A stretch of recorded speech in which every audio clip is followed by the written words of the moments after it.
Episode 22 of Real Talk is dedicated to the life and memory of Will Castellucci. Thank you for all the wonderful memories, Will.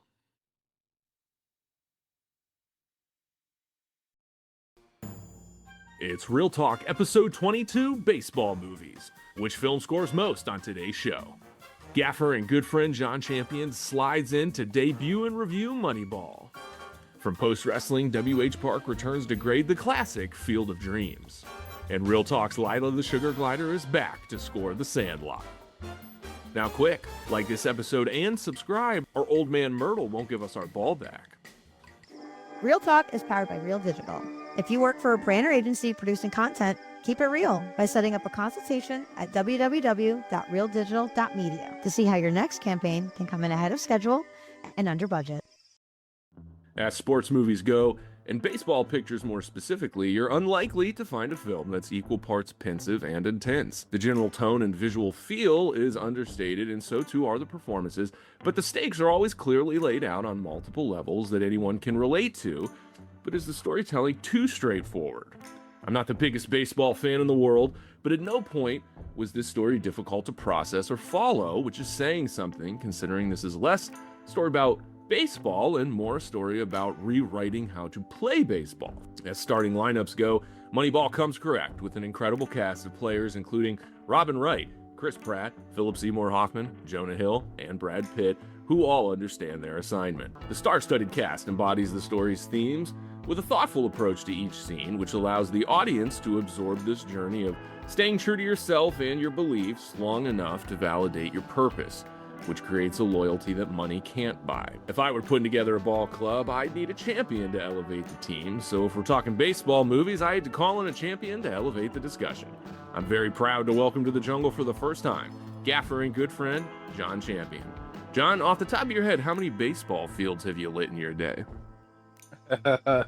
Albert, it's been a few, maybe 15 or so. That's actually less than I thought. In the South, football is king, so a lot more football fields, but a few baseball fields for sure. Well, thank you for coming, man. You came all the way up from Birmingham to come to the jungle, and I really appreciate it. We've worked together for many years, and I don't mind saying you're pretty good at what you do, John. If I'm producing, if I'm directing, you're always the first gaffer that I think of. So I love having you on set, and I'm excited to talk movies. So we don't always get a chance to just chat movies. We're usually just, kind of complaining under our breath about what we're working on.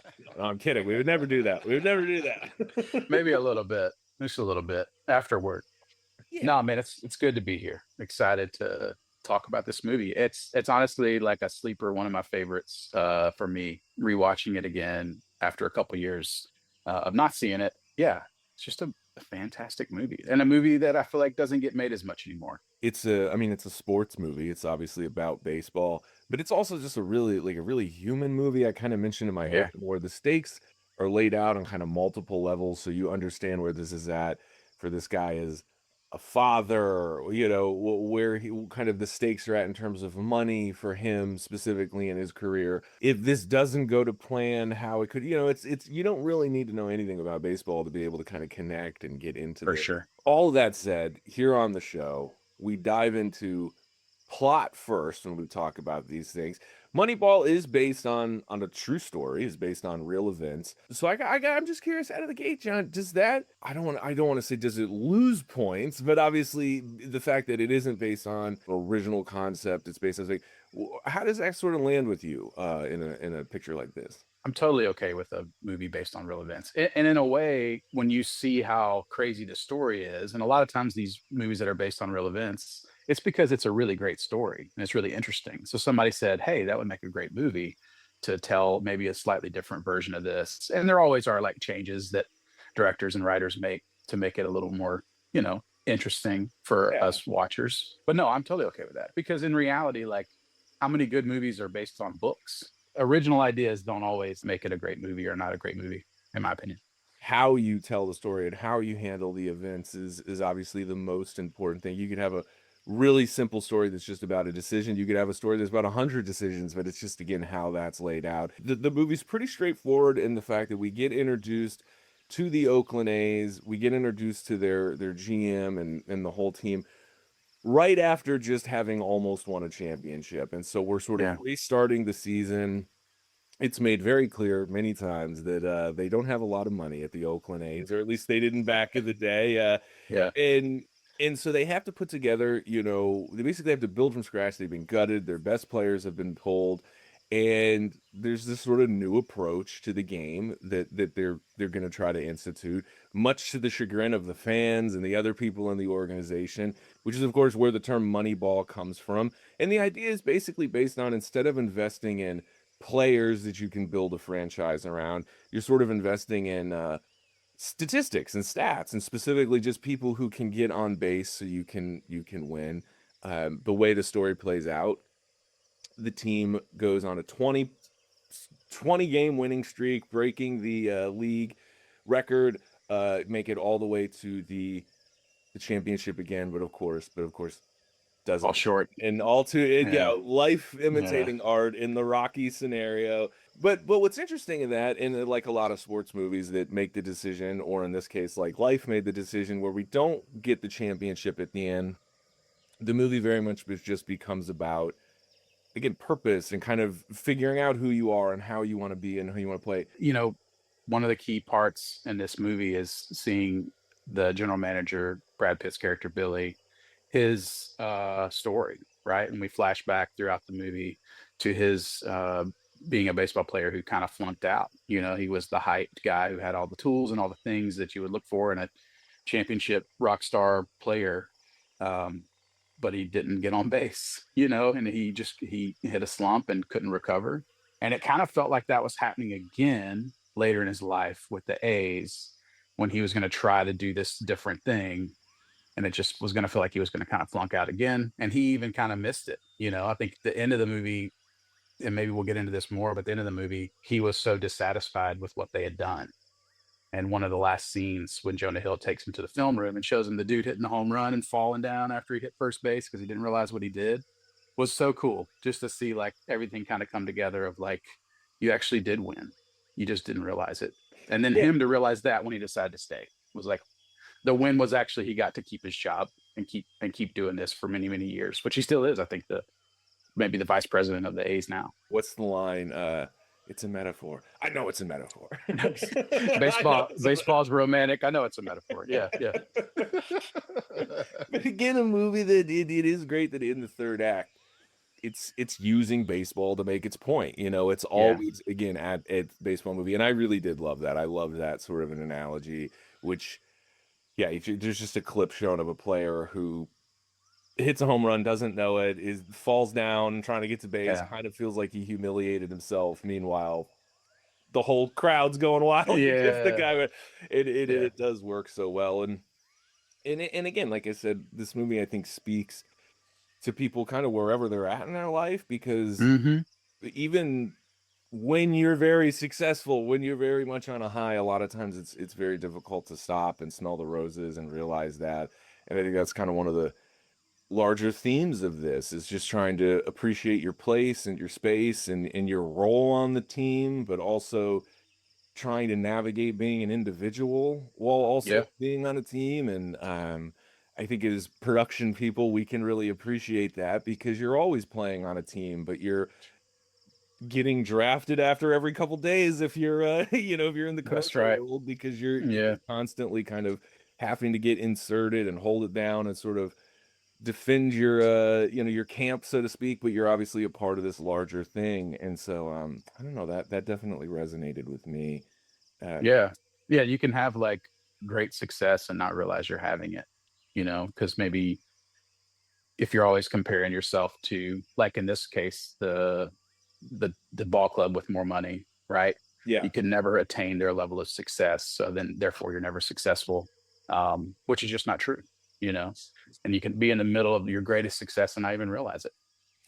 totally. And I think what's kind of cool about this movie, and maybe it's because I'm a lion who has been through a divorce, but Yeah. it's rare that you see a movie where your main character is sort of interacting with his ex-wife, interacting with the ex-wife's new husband, played by Spike Mhm. Jones, wonderful film Amazing. actor. Such a It's great. dude, his sandals in that scene was so good. The opening when they first see him. I was so And excited when I saw him again because I yeah, forgot he was in this, and he's always yeah, so great. He pops up in yeah. like Wolf of Wall Street and just Right, random movies. You're like, right. there's Spike. Yeah. Uh, but the reason I bring that up is because I don't know, there was just sort of this underlying theme of not needing to be afraid of the past, and I Mhm. think that the use of again the X and the stepdad, if you will. I don't know, like it's not necessarily what you think. It's a very warm relationship. They're supportive of him. It's encouraging. It's awkward and kind of played for laughs a little bit at the Yeah, beginning, but even towards the end, he kind of gets Brad Pitt's character gets this call out of nowhere where they're just telling him that they're proud of him. And yeah, I don't know, like that just really resonated with me. And again, in this baseball movie, I think there are just a lot of very human moments that for uh, sure. kind of give you as the audience this sense of winning or of really what this character Yeah. feels. And I don't know, before I get a grade out of you for plot, I'm just curious if there were any other noteworthy points that kind of stand out to you. Because like I said, it is very pensive. There's just a lot of thinking and kind of Mhm. staring and looking. Like the plot plays out in a very thoughtful way, but there it again, unlike other sports movie, there's not like a big moment. Oh yeah, that's the Mhm. thing I remember. Even Field Yeah, of Dreams, this huge ending shot that this yeah. incredible. There's not really anything like that in Moneyball. I don't know. No, no, it's way more understated. I feel like the plot is. To me, that moment you kind of bookend the beginning of the movie when you see Brad Pitt alone in the stadium in this like one of the most beautifully lit scenes in the whole movie, in my opinion. Oh yeah, And then you see him again at the end on his back laying on the field on the old screen, right? It's like being recorded from the camera in the stadium, whatever. Um, of just him being alone with his thoughts, and I think that a lot of the movie takes place with him by himself yeah, and him because he doesn't interact with the players. That's kind of one of his things, and he doesn't really interact well with the staff, so he kind of butts heads with all those people. And partly because of his failure. I think that's the basis of that. Because he failed, they failed him, right? The yeah. system had failed him by pulling him before he could go to college and have a career and do other things by these promises. Um, so to see him like just dealing with all that throughout the movie, and it kind of bookends that with those two shots of like, at the end of the day, this guy's like still kind of by himself, right? Like he has a family, but they're not with him. They're in another city, his daughter and his ex-wife and her husband. So you just see a man alone, like figuring out how to still find meaning in his life, how to be satisfied in his life. Um, Even with great success, feeling dissatisfied, like, and that's all very real stuff that we go through throughout life. So No, I totally agree. And yeah, just managing the past, whether yeah, it's good or bad. I think we all deal with that. And yeah, where the movie begins is very much a guy whose entire reputation is sort of based on his failures. And by the yeah, end, as we already mentioned, it sort of takes Jonah Hill kind of shaking him to be like, "Hey, you're not. Maybe you weren't ever a failure, but you're definitely not a failure now." yeah, And, yeah. well, I got to get a score already, but I also want to agree that yeah, that opening shot was gorgeous. The Woo, rim light on those chairs. I was just woo. looking at. Dude, the tight shot of him, there's a particular shot, this tight shot of him kind of profile. It's incredible. Like, and they played all the stadium stuff dark. So like Yeah. even when they were shooting, and that was probably to hide some of that there wasn't a full stadium of people there. But it was so nice. It was so beautiful to see like the bokehs on the right side of frame, on the bright side of frame, and it falls off to this other thing. And anyway, it was really great. Wally knows what he's doing. Smart Yeah, guy. he's pretty good. He's pretty good He's at what pretty he good. He's pretty good. does.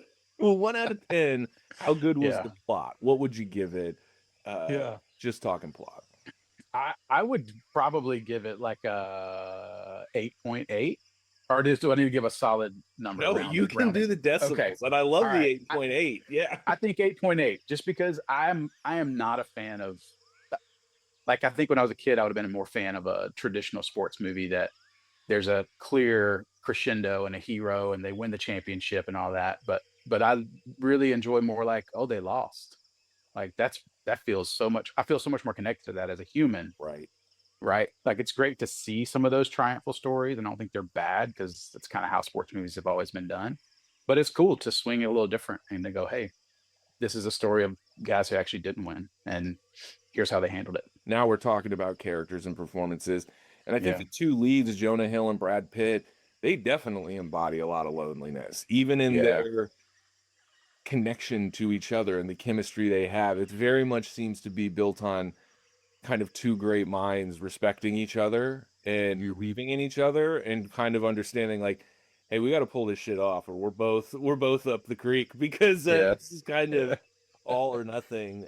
yeah, But I think that's a great comment about again self-belief. Like, every mm, when you try and you fall on your face, people are gonna see that.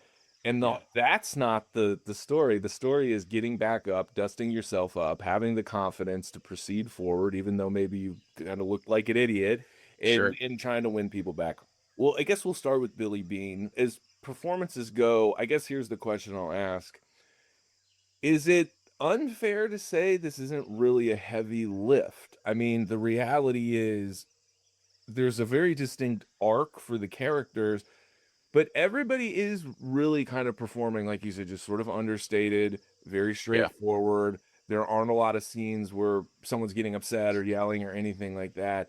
Um, I don't know. Again, I guess that's the question. Unfair to call this an easy lift for the cast, or mm, is it just a matter of, apples and oranges? This is what it called for, so this is what they had to do. yeah. I don't know. I feel like you can be so in a movie like this. Any overacting is so obvious, and there's a couple scenes where you see it and you're like, oh, but but not by the main cast, but by some of the supporting cast. It's just really easy to overdo it when you have such a subtle main character. Like he's so subtle and seemingly steady and just kind of like very understated as a person. So I don't know. I don't know if I would say it's like a lighter lift. I think you can screw it up pretty easily when you're trying to go for that sort of those sort of tones. And I think it's easy for us to forget because Brad Pitt plays, like, in this movie, he kind of has this poker face, Yeah, where he's always, you don't really know if he believes in his own bullshit or if and I shouldn't even say bullshit, but you don't know until it sure. works if it's going to work. And I think that, uh, as the audience, we forget, we just assume, oh, Brad Pitt's like the coolest guy. It's not hard to do that. But Yeah, yeah, that again, there is a general kind of understated confidence. It's actually really hard to describe. Whereas then you have Jonah Hill, who has all the information, not an ounce of confidence in this guy at all. Like yeah. he's just super, Perfect, dude. yeah. And let's just be clear. Skinny Jonah Hill could not have pulled this off, I'm right? here for plump Jonah all Me the too. time. Me too. Like, I'm sure he's healthier and happier, maybe. I don't know. But man, it was his casting was so perfect, I feel like, oh. for that role. It was amazing. And this was still because this is 2011. Yeah. So this is pre Wolf of Wall Street, I think, right? Or Yeah. right after, because Wolf of Wall Street, I think, is 2012. Yeah. But yeah, I remember this being one of the first more dramatic roles that I saw Jonah Hill in, and I was like, oh, wow, this guy is Yeah. he's just very, very solid. We're He talking is. about him maybe being a little doughy, but in terms of his skills, as No, it's solid as so they good. come. Yeah, So good. And I think it like his appearance plays into his character so well, you know. Even though I think the real guy was not like that at all, like the yeah, real character he was portraying. But he was perfect. I think when you're talking about baseball, it's a sports movie, and you have this kind of like pudgy, smart dude from Yale who's has no idea. It doesn't have an ounce of athletic ability in his body. And it's perfect for what they're trying to do and what they're trying to convey. It was great. totally agree. How about Philip Seymour Hoffman as Art Howe? Small Yeah. role, but Yeah. always great to see him pop up, and just the most like old dog, like I don't give a shit. Yeah. Kind of this opposition, but on the same team as Brad Pitt. Again, we Yeah. talk about understated, these sort of pissy communication between the two of them. It's Yes, like it was so perfect. perfect. Yeah. It was. It was. And that's why I say, like, I don't think it was necessarily an easy lift. I think they to pull that off, to be able to have tension, without these like big screaming matches and all this kind of stuff that obviously conveys a lot of tension. They were able to like keep you feeling like a little edgy whenever they were around each other. Like your emotions were like, there was enough there to make you feel uneasy. With most of Brad Pitt's interactions with everybody in the organization, you felt that way. No, I completely agree. And the reality is, like I said earlier, Brad Pitt's such a cool guy. When we see him on screen, we just kind of assume everybody's gonna like him. We assume people, Yeah, and so the actors really do have a lift in this, where they have to kind of make it clear that, like, yeah, he's the boss, but we don't give a shit. We don't. yeah, We he's an don't. idiot. Yeah, Yeah. yeah, As someone and who's I produced for you, John, I feel bad. I feel like maybe you've been in those shoes before. not with you, Albert, but I have been in those shoes before. Fortunately, I think we all have if you've been on set. Yeah. Yeah, No, I feel like Philip Seymour Hoffman is, I mean, he's one of my favorites. I think anytime he's in a movie, I'm excited to see his work. It's always a little sad because he's not with us anymore, but man, he's one of the greats. He just nailed it. Like he nailed what I would think a baseball manager of that age would be like. Bennett Miller, who is the director of this, also did Capote, which, Yeah, again, I always love when actors kind of have these relationships with directors and they can come up and pop up in these smaller roles. For so long, yeah, Philip Seymour Hoffman was just in like every PTA movie, even if it was just the yeah, smallest role, him jumping onto a mattress off of a bus or something. But like, totally. yeah, really, really lucky and to get to see him in this. Also, a 2011 pretty young Chris Pratt. We totally I forgot that he know. was in this. Babyface Chris Pratt. I miss, we're talking about characters like and actors. I miss that version of Chris Pratt. It's now so serious and When he was trying, yeah. yeah, dude. And I'm just like, I miss the character he played on Parks, that type of, and he's not going to do those type of roles anymore, obviously, but um, he was so good at it. I gotta ask you, 1 out of 10, what do you give the characters and performances? I'd say 9.5, I'm gonna nine be five. 9.5. Yeah, it's high. Yeah, I think that casting was so great and all the performances were so great, minus a couple. Hey, I'm right there with you. And I Yeah, do believe some of the older characters, and there are like cameos by actual sort of people yeah, in it too, which I always do appreciate when directors are able to kind of bring in real ball players or real folks, and it all integrates in pretty seamlessly. I mean, you can kind of tell who's making a cameo, yeah. who's not. But again, tonally, it's all very consistent and works really well. Visual storytelling is up next, and we talk about tone. Again, this movie is like really in touch with its tone. This Mhm. from the settings, and you and I again have walked around a lot of ballparks and it's interesting when you walk around arenas because everything is about the bowl or Yeah. where the arena proper is, and then everything outside of that is just these like concrete sort of bowels. And like you're all, and I think the movie kind of does this interesting job of presenting like the highest level of baseball but in the least sexy way possible. It is just Yeah, like white rooms full of old white dudes just sitting around, yeah. kind of rah, rah, rah, rah. Like there's nothing sexy about this, but it's always interesting to look at. It's always, again, tonally very subtle. You said it really well, Albert. I think the fact that you have these kind of beautifully lit moments or beautiful moments that happen on the field that are obviously very produced and you can tell and it looks great. It's cool, right? But then a lot of the movie doesn't take place there. A lot of the movie takes place um, in the bowels of the stadium, which is kind of where Billy's character exists. Yeah, Like he doesn't exist on the field. He doesn't go on the field. He's not the guy that's out there. he's He almost exists afraid in. of it. That's right. That's right. And I think that was for me kind of the crescendo at the end when you talk about the book ending of those two shots where he was outside, he was in the stadium in the first shot, and then he was on the field at the end. It just felt like he's kind of coming home and being comfortable there again and all that kind of stuff, which was really cool. The visual stuff, I loved it. I think this, always a fan of like fluorescent lighting and the way that it looks and feels. So I'm always pleased if we can go in a place and see the lights and feel, these kind of harsh fluorescent tones throughout the movie. They play those fluorescent lights a ton in almost every interior space they're in. And I thought that was really cool that the colors, I think, were, again, it's kind of understated and muted the whole time, but very contrasty and really rich, with the blacks being very, very dark, which I thought was cool, a cool choice. And then the green, the green of the Oakland A green it's a beautiful color. So you see that throughout, and they kind of played off that a bunch, which I thought was great too. Kind of the green and gold. A lot of the fluorescent tones were kind of this gold color throughout the movie, and great complementary colors. It works. There's so many locations this movie contains that a lot of directors, especially in the commercial world, have to end up shooting in. And they're Yeah. like, I hate this. This is a nightmare. This is an ugly. You Yeah. could really learn a lot from this movie in terms of Yeah. blocking and lighting, just how to, yeah, really stylize and make something look, dramatic and interesting, even if it's Mm, effectively boring. And I hate to keep kind of basing it there because sure.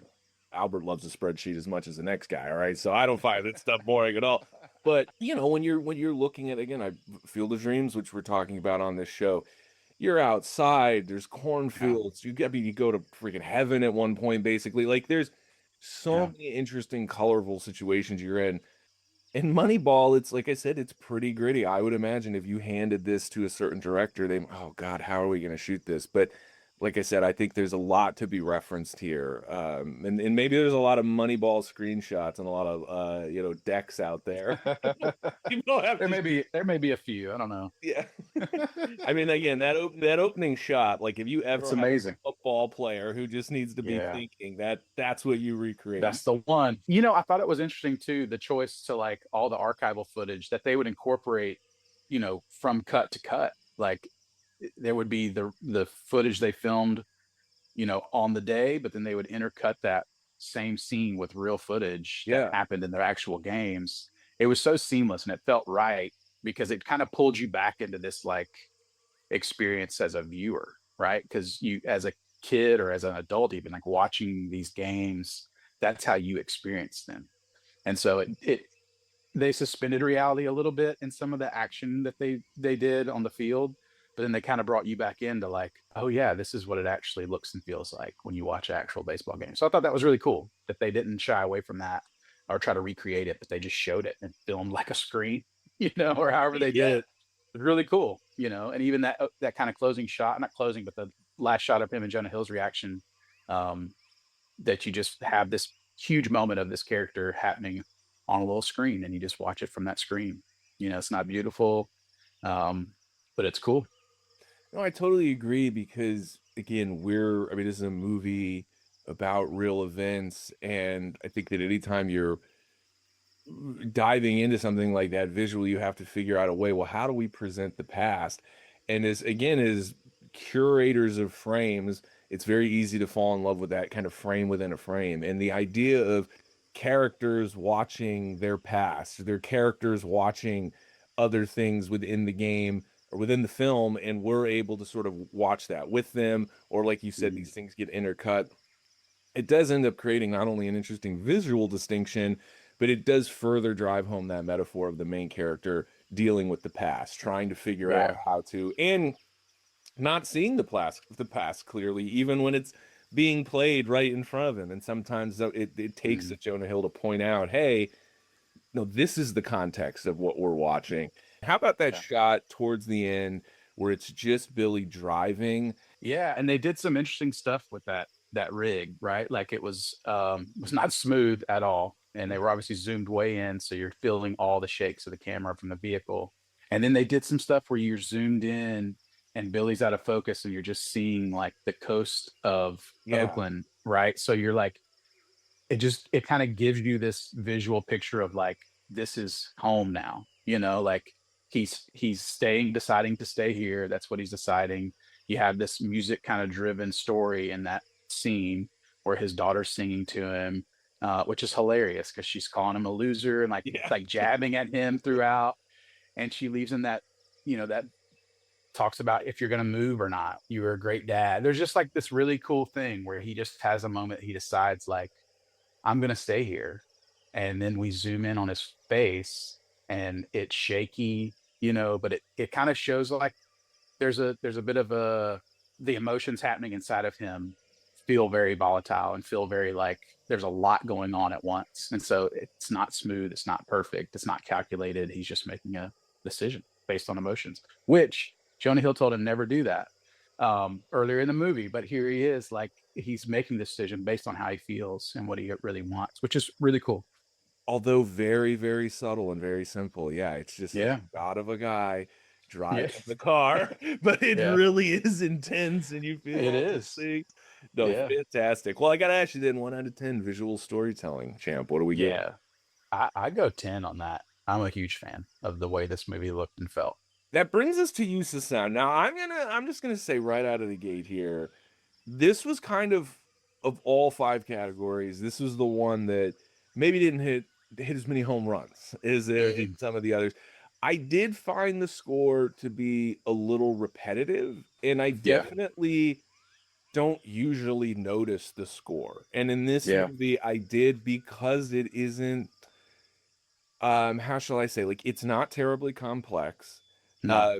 It's very consistent. Yeah. And I'm not trying to downplay it, but it kind of sounds like something you might put on to do some yoga or something you might put on to read. Like Yeah. I hate to use the term generic because I couldn't whip up a score if you put a gun to my head, but it just that part didn't really do it for me.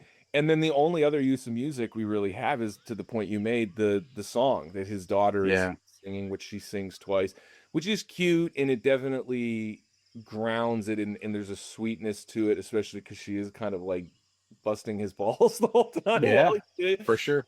So that I really appreciated, especially it's very emotional when she's singing it at the end. So props there. But I don't know, in terms of the score itself, didn't really hit with me, which is not Yeah. something I usually am saying here on the show. I'm curious, what was your Yeah. to it? Albert, I have a different take on the score. Only because I think it was Explosions in the Sky that did some of the main like beats for this song or for this Mhm. movie. And they did that on, I think Friday Night Lights was one of the other movies, other sports movies that Explosions did. Okay.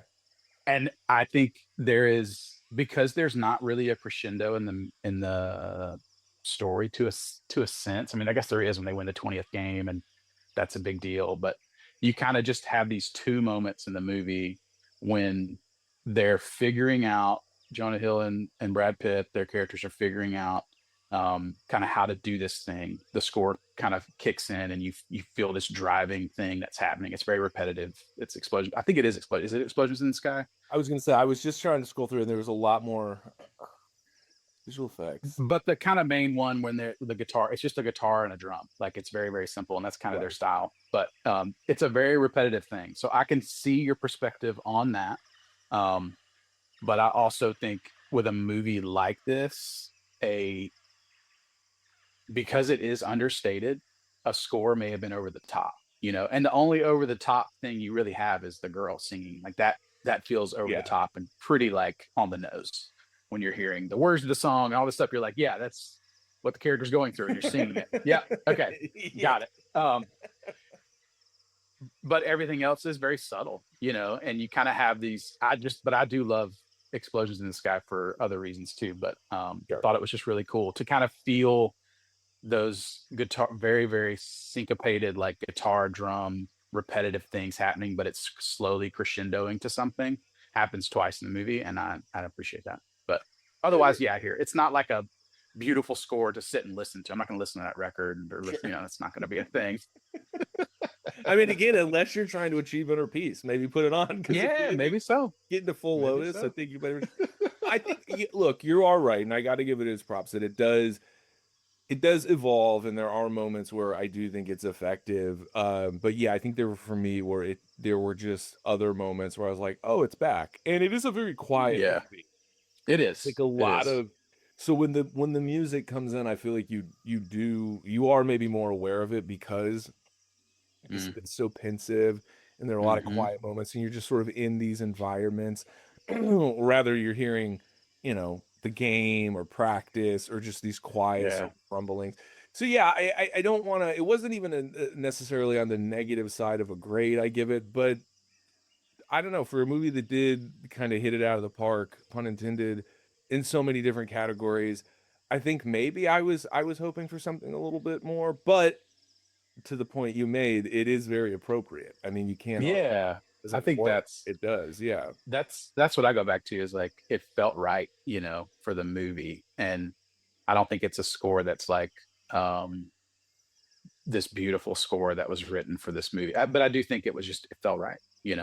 It didn't take me out of it, I guess, in that sense. But I could understand how it could because it is a very quiet, subtle thing. And then all of a sudden it's like there's now some music happening. But Now here's a deeply personal question to throw at you, just completely out of the blue. Do yeah. your kids ever sing songs to you about whatever you're going through in life? Do they just send you voice notes, a cappella version, a little remix of something on the radio Yeah. to help dad work through things? Or maybe not yet. I mean, your kids are a little Yeah, younger, so we're starting to get there, bro. We're starting to get there. They haven't written a ton of music for me, but they do sing a lot and they do perform a lot, which is really great. Yeah. oh, Right now, Milo's really into Benson Boone and sings that song to the top of his lungs, running around the house like a crate and trying to flip like he did on the Grammys or whatever it was off the piano. He tries to oh do those moves. no. It's pretty funny. Yeah. Yeah. That's amazing. Well, I Yeah. hope he's landing these flips because yeah, that's Nah, a heck he's of a not. move. Well, it's usually on the couch or something. He's got some pillows there to catch him, but yeah. Smart kid, smart kid. He does it. Well, before I get a score out of you for use of sound, I also just want to ask, Champ, you go to a baseball game. What's your go-to snack? Are you doing the hot dog Oh and the yeah. beer? Are you getting some Hot dog and Cracker beer. Jacks? Okay. Nah, hot dog and a beer all the way. 100%. It really is the stadium, right? There's just something about eating a Yeah. hot dog at a baseball Yeah. game. It just Yeah, it's the it's best, dude. oh I can do that and some roasted peanuts, roasted salted peanuts. oh yeah, the roasted You peanuts. know, Yeah, that's nice. That's a nice snack with the beer. But that's it, bro. Give me that's those all three you need. things and I'm happy. That's all you need. I love I it. All might need right. like 4 or 5 beers, but a A couple hot beer per dogs. inning at least, just That's to right. stack it up. Yeah, Yeah. yeah, Um, yeah. well, we'll get Frankie or Margie, one of our interns, to run and go get you a beer real quick. And we Yeah. should have asked earlier. He should have got it. But regardless, use of sound. How many beers out of 10 would you give it? How many hot dogs out of 10? I think I would agree that it wasn't like an amazingly scored movie, but it was very appropriate. So I'm gonna say 6.5, 6.5. It's gonna So I have. think that's fair. Yeah, where I'm like, it doesn't stand out to me as terrible, but it also is not an incredible piece on its own. I'm right there with you. I love it. Our scores are very similar. All right. You will find out soon. But that brings us to theme, to close things out. Again, not a movie that is brimming with dozens and dozens of themes, but the themes that it does traverse, I think it's really aware of. I just noted the themes of purpose, self-belief, and teamwork. Yeah, I think failure and success is kind of one of the major themes in the movie. You see failure and failure and failure and success happening and how those coexist. Even I mean in every part of the main character's life, not just in baseball, but in his home life, in his relationship with his kid, his ex-wife, um, his past relationships with baseball, his current ones. Yeah, I think failure and success is a huge one. Success and failure, and again, what that sort of means and what that looks like. Because to be fair, even when he does fail, when he loses at the end of the season, there's not really an emotional reaction. I mean, he's not happy about it, but it's very just, well, how do we solve this? Like, what do we change? Yeah. How do we do this? He's very pragmatic in that way, and I think that, um, I don't know, I did really find that sort of interesting. Again, you're somebody as a gaffer who, when you're called into a job, you've got a role to play, but you've got to put a team together. Is there something when you watch like a movie like this that kind of resonates with you a little bit and thinking like, oh yeah, because you are, I don't mind, and I'll put the words in your mouth, like you're very much like a coach, a good gaffer, Yeah. to the DP, to the director, even to the producers. I mean, this is a very key player, a key player that honestly doesn't get enough credit, in my opinion. Come on, bro. Yeah. Yeah. The last 20 minutes of this podcast will just be us talking about how gaffers don't get enough credit. Gaffers unite in the comments. All right, Here we let go. us know. Come on. Because if it's one thing, gaffers are always in the comment section. These are probably the most quiet human beings on the planet. Yeah. The ones that aren't are weird, bro. If you're on, I can't do it.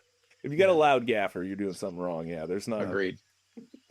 But I guess what I'm asking is, I don't know, you're watching a movie like this. Is there anything that resonates with you? Oh, dude, for sure. I mean, that is like 90% of what I do is like assemble the right people and equipment and ideas for a job. I have to put all those pieces together and then we pull it off. And I think, this movie without, you see Billy Bean's character like not much of a team player, and then he finds Jonah Hill, and then it kind of makes everything click, right? So he's kind of rubbing against all the things and all the people on his team until he finds Jonah Hill and it clicks. And I think that's similar, like to life or on set or whatever. Like you have to have the right people with you that understand the vision, understand what you want to do, and not just understand it, but they bring something to the table. Yeah. Right. They bring a piece to the puzzle that you don't personally have.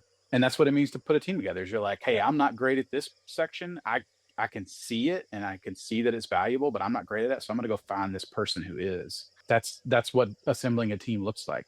So you have to have humility in success. You have to be able to kind of look at things in a way that other people aren't, willing to or aren't willing to talk to you about. And yeah, a lot of times when you're on set, people aren't necessarily rounding out the team with people that make them stronger. Unfortunately, a lot of times it can be the opposite, where you have people who have their insecurities, so they want to surround themselves exclusively with people who aren't as good as them, so they can sort of maintain a level of control. And it doesn't work. It just does not work. And so, yeah, well, I was watching this again as a producer. I really appreciated that. I don't know. I'm a sucker for any time a group of guys has got to put together a team, whether you're robbing a casino or playing a baseball game or just trying to make a client happy. Yeah, I always enjoyed that. I love the scene towards the beginning of the movie before Jonah Hill's character is introduced. Like you find the bunch of old white dudes in there chopping it up and trying to solve a problem. And you just see, like, I've been in those meetings, not that one specifically, but meetings like that, where you're just like, no one actually sees the problem. We're all talking about all these other things, but no one really understands what we're trying to solve here and how we can actually get to it. And it was just so clear when Brad Pitt's character was like, here's the problem, it's not, we can't actually solve it the way you're trying to solve it. Feels all too familiar. Yeah, exactly. All of that said, what would you give it? 1 out of 10 themes for Moneyball? I would give the theme a 9. I think it's super clear to me. It's not vague, but it's also not shallow. Yeah, it's multiple levels, throughout the different characters' lives, and it's great. Yeah, I totally agree. And sometimes I would kind of slap a movie on the wrist for maybe being a little too palatable or a little bit, but again, at the end of the day, this is a movie that conceptually it is kind of complex. Like and I shouldn't say complex conceptually, but I mean, like, baseball is a scientific game. People who are huge baseball fans, they love the minutia, they love what this movie gets into. But a casual moviegoer, somebody who's not familiar with the game of baseball, this is not a hard watch. Like, it's a really easy watch and a really easy thing to understand. I have your score now. I have your official score locked for Moneyball. To review, you gave the plot 8.8. I think that's the only 8.8 we've ever gotten on the show. I love it. Good. Coming out here. Setting the bar high. 8.8. Characters and performances, 9.5. Visual storytelling, a 10. Use of sound, 6.5. And theme, a 9, which is an 87.6. That's an easy A, on our scale. Would you A plus? Where do you want to land? Yeah, I think A is great. I think A feels right. And I said this earlier, but I don't think movies like this get made enough anymore. The audience doesn't have to be super smart or educated to enjoy this movie. It has some deeper meanings and themes that you can connect to, whoever you are, but it's just a good movie, and I feel like it's hard to have like these movies that are just they're fun to watch. They're funny. They have some deep emotions connected to them. They're beautiful. Like kind of hitting all those notes for me is like what I look for in movies. Like I am not the guy who's dissecting the complicated movies and reading in like 15 or 20 themes throughout a movie. I'm like, it's just not who I am. Um, and I don't have time for all that. But I can sit down and watch a 2 hour movie that just connects with me. And I'm like, that was beautiful. That was funny. I enjoyed those 2 hours. I would watch that movie again in a few years and enjoy it too. Yeah, I agree. I feel like this is one, like every Olympic cycle, you can check out Moneyball, and I think you'll Yeah. have a good time. And there's just it's emotional, but it's not over the top. It's funny, but it's not trying to be. It's just Yeah. it's cool and it's thoughtful. The A is locked in. Feels all too appropriate for the Oakland A. Uh, I agree. There it is. but they are Wow. the Oakland A's, the Oakland Athletics. So let's Yeah. see what I gave it, because maybe it will be an A. It's Yeah. just an A anyway. Which, let's hear it. To your 8.8, I gave the plot an 8.5. So the Wow. rare only 0.3 off.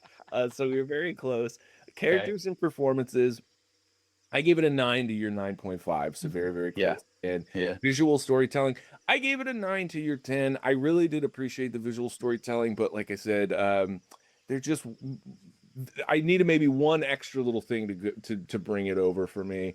So I gave it a 9 out of 10. Use of sound, 5.5 to your 6.5. So again, very close there. Yeah. And then theme, we tied it up at the end. I gave it a 9 Wow. to your 9. So I had it 82 to your 87.6.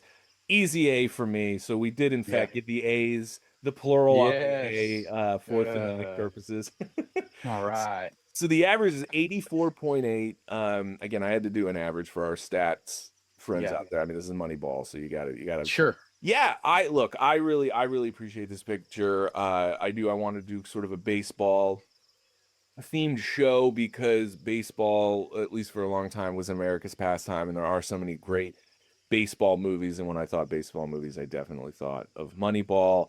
Um, Champ, this was really fun. I'd love to have you back on. I know some of your favorite movies and filmmakers. I'm curious, maybe you could tease the audience a little bit with some of your favorites. I would love to be back on. This was awesome. I have some odd favorites. So if we want to get into some weirder Oh, I love stuff, this. but okay. I mean, there's the obvious ones that are like Indiana Jones, the series. I could go in any of those directions with those guys, or Jurassic Park, these kind of like Spielberg stuff. Yeah. Love it.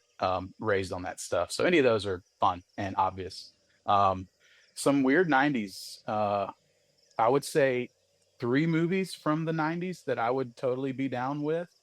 Heat, one of my favorite Oh, movies. yes. This is probably one of my top five movies. Would say Heat, and then dude, The Count of Monte Cristo still hits me hard to this day. What Love a that movie. I know. no, great. I Go, love it. I yeah, never would have expected the Count of Monte Cristo. I know. That's Thank a weird one, kind of an off one. And another one that I feel like is cheesy in the best way in the 90s was Kevin Costner's Robin Hood.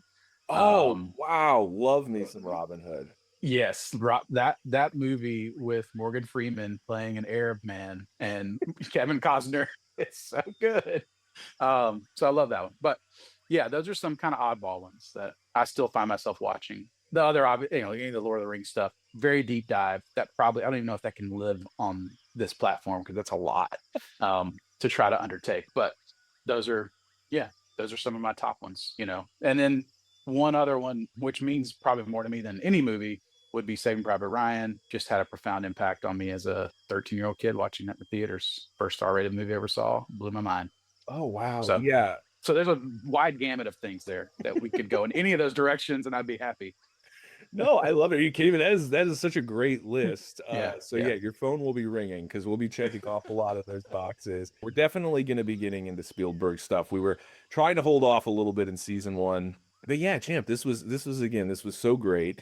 Anybody who's interested in seeing champ stuff, Obviously, we have some social links Yeah. that are in the episode here. If you're looking for a gaffer, if you're looking for a G&E team, it doesn't really matter where you are in the country, because I can attest, I've brought Mr. Champion to probably every corner of these great United States that I could. And keep me honest, championlightingandgrip.com, is that where we're That's it. people? Yep. That's it. Easy. I mean, it doesn't Yeah, get man. easier to remember that. And if you go to realdigital.media and check out most of our catalog, I think we have like 55 spots up there. Your fingerprints are all over that work too, John. So Yeah, we've got quite a run that we've made. Yeah, there's a bunch of stuff in there. that's right. Well, now we can add this to the portfolio. I don't know how many people will be referencing this in a demo, but regardless, another one's under the belt. Champ, Yeah. I'm so happy that you came. It's always great to catch up and see you. Until next time, thank you so much for coming. And oh, here we go. Here's your beer. Just right. Yeah, sorry, and a Thanks, hot dog. Albert. So you can take Look at that. Take that on the road. We don't have any open container laws in the jungle, so you're totally That's fine. good. That's great. Platinum Plastic isn't just a proud sponsor of Real Talk, they're also the home for all our new designs and merchandise. Follow Platinum Plastic on Redbubble to see all our A-plus gear. That's Platinum Plastic on Redbubble for all your Real Talk merch. Remember when Oscar bait wasn't afraid to roll the credits just past the 100-minute mark? Well, there was a time long ago when in half the runtime of your contemporary awards contender, you could tell a story that, and I quote, created something totally illogical. But that's what I liked about it. Let's get this out of the way now for anyone who has seen the picture. Yes, Field of Dreams is audaciously cheesy and presents a completely fantastic plot for no other reason than to celebrate America's once favorite pastime. But what elevates this to a truly great example of cinema is its honest handling of the story and ability to explore a theme that the film no doubt becomes an example of by virtue of asking the audience to accept its story. I'm not a baseball lion, nor had I seen Field of Dreams prior to screening it for this show, and 22 episodes into the season, I'm not sure I've watched a film that hasn't resonated with me personally, but is undeniably a masterclass in filmmaking.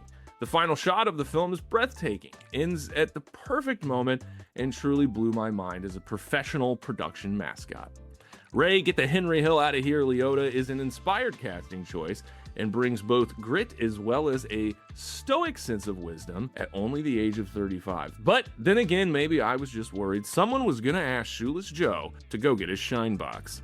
I'll digress, as this film has great performances and characters to discuss, as well as many elements to chat about, and I'm very lucky that the host of Post Pro Resu, W.H. Park, has stepped out of the magical cornfield to return to the jungle.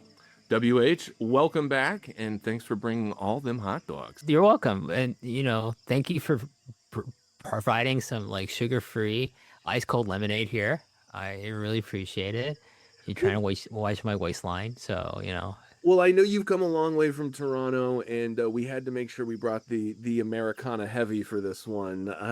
So we've got the hot dogs, we've got the lemonade, we've got some apple pie bacon in the oven. But enough about all that. Field of Dreams, WH. Was this your first time seeing it? No. Seen it? Okay, so when did you get introduced? When it came out, like I saw this in the cinemas in '89. 89. I saw this in '89. God, I think I'm still in high school. I saw this in the theaters in 1989 when it was released, and I remember coming out of it just thoroughly charmed by it. And then, I hadn't read the novel it's based on, Shoeless Joe, written by a Canadian writer, talking about America's pastime. A Canadian writer writing so fervently about it, W.P. Kinsella. And so, because I liked the movie so much, I went and read. I borrowed it from my library.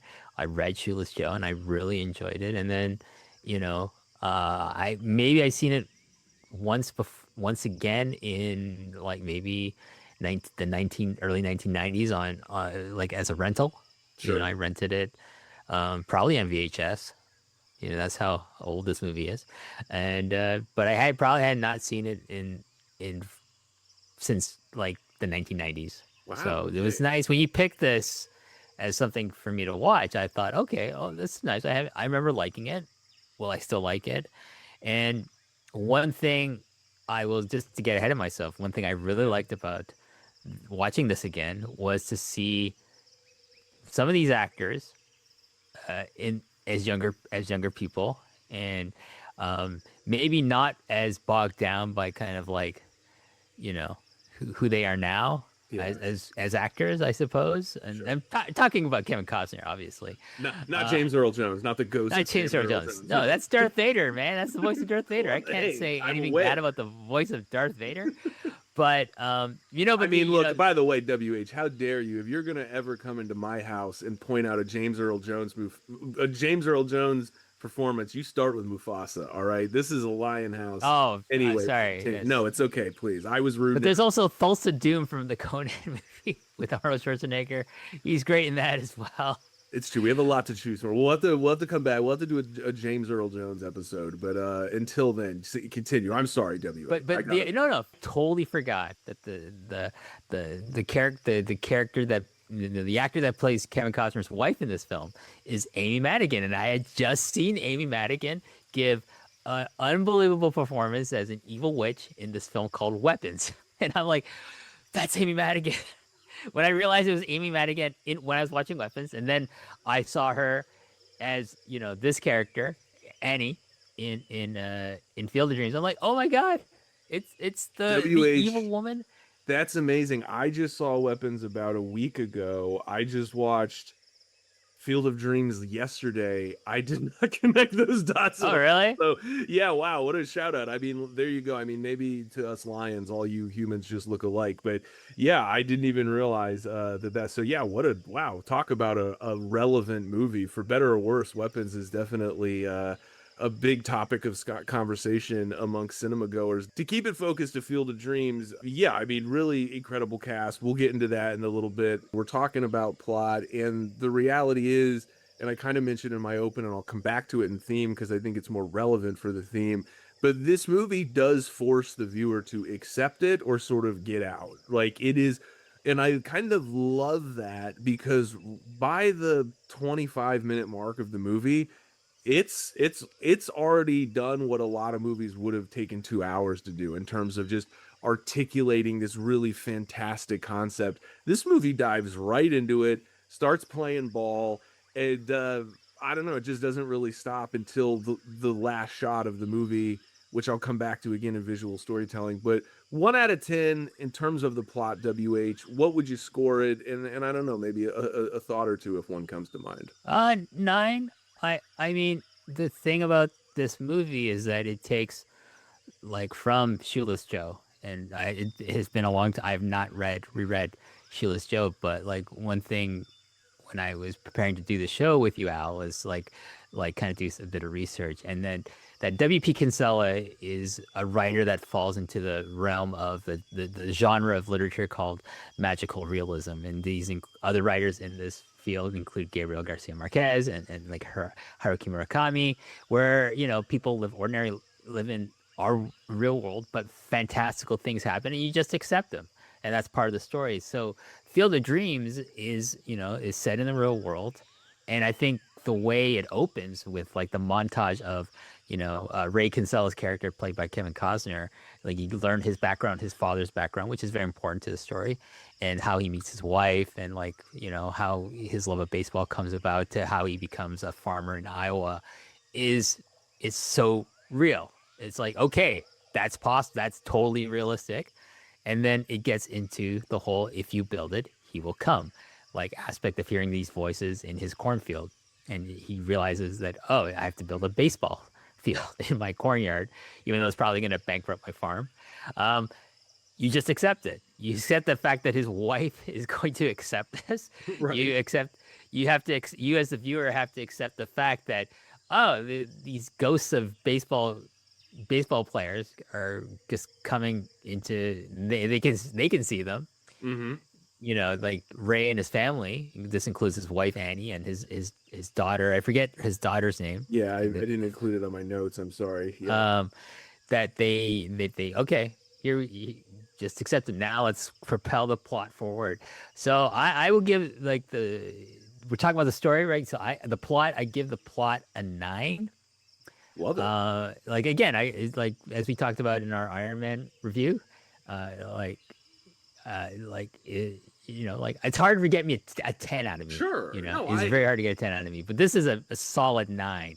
Like I can't see going any lower because there's not a wasted moment. I feel in this story, oh, like it's the so way brisk. Yeah.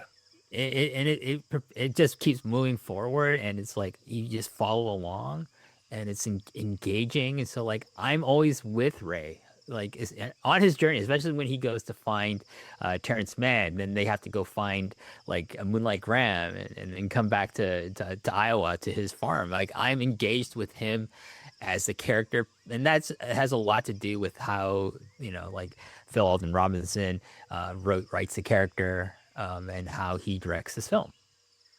Yeah, no, I totally agree. There's a really kind of amazing there's a really interesting thing that happens when we watch children's movies, which is nobody ever goes, well, why is there a lady living with 7 dwarfs, or why do these rules happen? We just accept that it's fantasy for the sake of storytelling.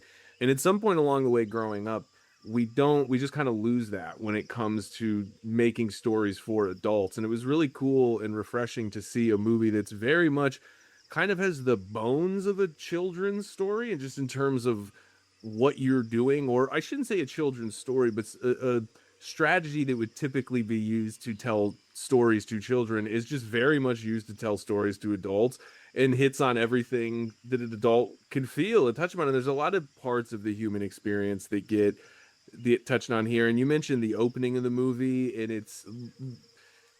it's funny how sometimes you watch a movie and all of a sudden you see things from other movies that have come back. And I couldn't help but start to maybe realize how much a movie like Up, Disney Pixar's Up, was probably influenced by a movie like this, even the way it opens. And there's a montage to kind of catch you up on a whole character's life, having to accept a sort of fantastical idea to go on this journey.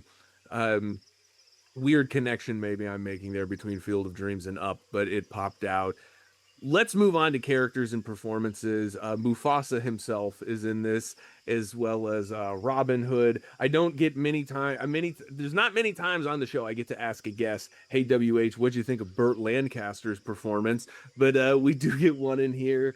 I'm curious overall, from Burt Lancaster to Ray Liotta and Kevin Costner in between. What'd you think of the characters and performances in this? Uh Honestly, pitch perfect. Um, this is the height of like Kevin Costner as a modern day Jimmy Stewart. I feel, like where he is Mr. Americana. Like he just hit after hit after hit. He's playing like these lead characters. He's starring in all these films. Like he's not always like necessarily like white hat good guy.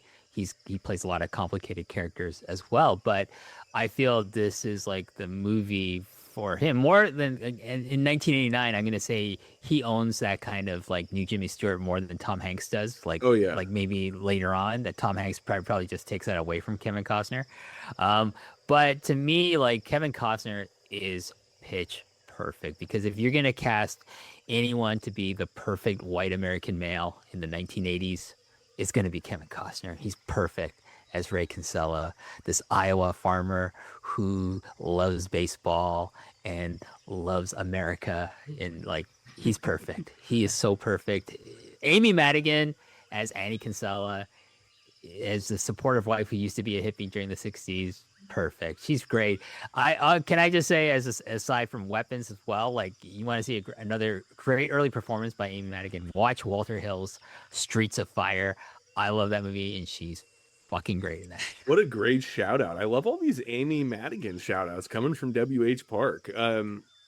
Amy is an avid listener of the show, so she'll definitely appreciate that, WH. But yeah, no, it's a really incredible cast, and they have a lot of ground to cover, and they do these things subtly. You talk about Kevin Costner. He brings this real sense of wonder to the role, but without ever seeming like childish or seeming kind of ignorant. And I think a lot of times nowadays, you have these leads, whether it's a comedy and they're just sort of this, you know, man-child in an arrested state of development, or even even a lot of superheroes, it's like they have to be quippy and kind of funny, and by virtue of that, they're just sort of they come across as kind of dumb and childlike. Whereas Kevin Costner in this always seems to be confident, even without having any clue what's going on. And I think that's a really hard thing to achieve in a performance because it has to be done so subtly. And he does it well. Ray Liotta, again, is very kind of ghostly and has this sense of wonder to him, but is also feels grounded and real. And I mean, this is 89, so this is pre Goodfellas. I mean, this is, you know, again, you could see it's a young actor really trying to make the most of something, and I think he does it. So a lot of standout performances, again, including Burt Lancaster. I tease you up for a great, Burt Lancaster rant you could have done, but I thought he was really fun in this. As is the adult version of Moonlight Graham, Dr. Graham at that point. Characters and performances, WH. You said Pitch Perfect, but I also know it's hard to get a 10 out of you. Is this a 10? Characters and performances? Field of Dreams? 9.5. 9.5. All right. I'm locking it in. Take that, Kevin. The only weak link is Timothy Beesfield as the brother-in-law Mark. Really? I just feel like he's just like kind of he's like rote, like he's just playing a caricature. Sure. Like there's no real depth to his character. Like I don't really care about his character. So more of a criticism of the character than the performance, maybe. Well, he's fine in it, but like again, like he's not like he's being challenged to give a nuanced, layered performance. Like Burt Lancaster is amazing because because of the role he plays as Burt Lancaster to like classic Hollywood, which this film is trying to be. I feel like a Frank Capra movie, right? Yeah, like that's a great connection. You know what I mean? So like I think you hire someone like Jimmy Stewart's not available, obviously in 1989. It's like who's still around? Oh, Burt Lancaster. Let's see if he wants to do this. Sure, I'll do it. And because like I don't like there's who of classic Hollywood. Like American actors, you're gonna think of like that would be still around 89 that can do this. Certainly not Marlon Brando. No way. I mean, I would have thought maybe like a Dick Van Dyke came to mind, but that's also a very different. But he's not a movie actor. You know what I mean? Yeah, no, that's fair. Yeah, you get. Burt Lancaster is a film like a Hollywood movie star of the 1950s, 60s, and even to the 70s. Like, right. He's Americana, like just like Jimmy Stewart would be, or Henry Fonda would be, and James Earl Jones as Terrence Mann. I love James Earl Jones in this movie. I just think he has like to have this, I think outside of Kevin Costner, he has to give the most like kind of layered performance as this like recluse who has to be convinced to go on this journey with Ray. And he has the most sort of profound arc in terms of like the most, I talk about Kevin Costner being understated. James Earl Jones is not really understated in this. He's fiery, he's explosive. He has to kind of deliver this message. I mean, we're technically sort of in visual storytelling now, and I want to get your thoughts in a minute on the last shot of this movie, which truly blew my mind. I thought it was incredible. But what makes that so satisfying is this brief little, I don't want to say monologue, but setup that James Earl Jones has early, where he just describes what's going to happen that you ultimately don't see, but that last shot is a payoff to let you know that's going to happen. And so, yeah, he has to start as this very angry, temperamental older gentleman, and he ends as this literal kind of angel delivering this message of hope and then walking into heaven. Yeah, I mean that, and it's really unclear. Like, is he dead? Did he die in the course of this story? Is he's been dead since like? Is he dead when Kevin Costner goes to his apartment? You didn't see the post-credit scene where there's a ghost. There's a force ghost of James Earl Jones playing baseball with. I didn't see that. I think I saw Hayden Christensen. You gotta stick around. I think I saw Hayden Christensen instead. He is great because he has to play a real person he's not allowed to play the real person because the real person threatened to sue the production if they used his name. Because Terrence Mann is meant to be a real writer. And here's the great thing about this screenplay, because in the book, they use the real writer, right? They just say it's J.D. Salinger, the guy who wrote Catcher in the Rye, like one of my favorite books. But J.D. Salinger says is like a recluse. He values his privacy. So he said, if you're adapting this and you use my name in your film, I will sue you. So they said, okay, we'll just respect his privacy. We don't want to get sued either. Let's just change. Let's create a composite character. So I feel like Terrence Mann is like this composite of J.D. Salinger mixed with James Baldwin, mixed with like, maybe a little bit of Martin Luther King in there as well. And like he's an activist, civil rights activist. J.D. Salinger is obviously a white man. Terrence Mann is African American because he's played by James Earl Jones. But they make a point of make the character African American involved with the civil rights movement, and like he has some great lines in this. And it's also he's the only African American character in this cast. It's 1989. Say what you will about that. No, I mean. 89 is an interesting year. I mean, look, this is the same year Driving Miss Daisy comes out. This is the same year that Do the Right Thing comes out. But it is very much still a time in Hollywood where I don't want to keep using the term Oscar bait because it sounds like I'm being condescending, but these awards movies, these end of year movies, you always had at least one sort of black role that went to a very respected black actor who always did a great job. But, like I said, whether you're talking about Driving Miss Daisy or, Field of Dreams, those are sort of really good examples of why a movie like Do the Right Thing, which comes out the same year, feels like a bomb that's going off because it is actually being what these other movies are maybe kind of claiming to be injecting. And I don't mean to sound like that's a criticism of the film because James Earl Jones is great in it, but I hear what you're saying. He is the only representation of Black Americans he's hardly even a representation of that because he's representing J.D. Salinger is what I'm trying to say. He's right, but again, he's a composite of J.D. Salinger and James Baldwin, like noted black author and civil rights activist in the 60s. And if you know anything about James Baldwin, you're like, oh, okay, I can see where Terrence Mann is meant to be this composite. Like the recluse part is J.D. Salinger, and like kind of like the activist person that a lot of people admire in the 60s for the civil rights movement. His work in the civil rights movement is James Baldwin. I'm sure there's other real people involved here that I'm missing out on.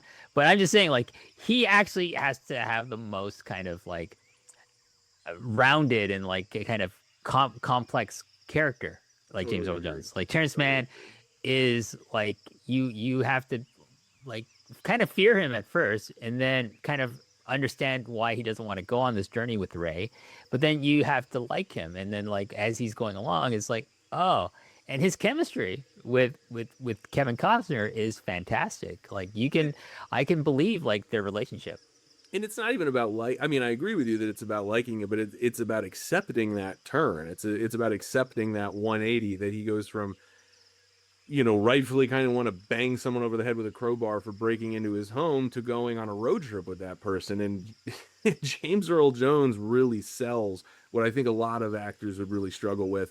Believe it or not, we are in visual storytelling. I've got to ask you, WH, I'll wait to get a score out of you. I obviously very clearly liked the last shot of this movie. What else overall, before we get to that, did you think about the visual storytelling specifically? And I know I didn't make this quite clear last time, but visual storytelling is everything from the edit to the production design, obviously the cinematography. But yeah, visual storytelling. You know what? This might be the rare 10. I'll give it a 10. I think how they set up the setting in Iowa on the farm is perfect.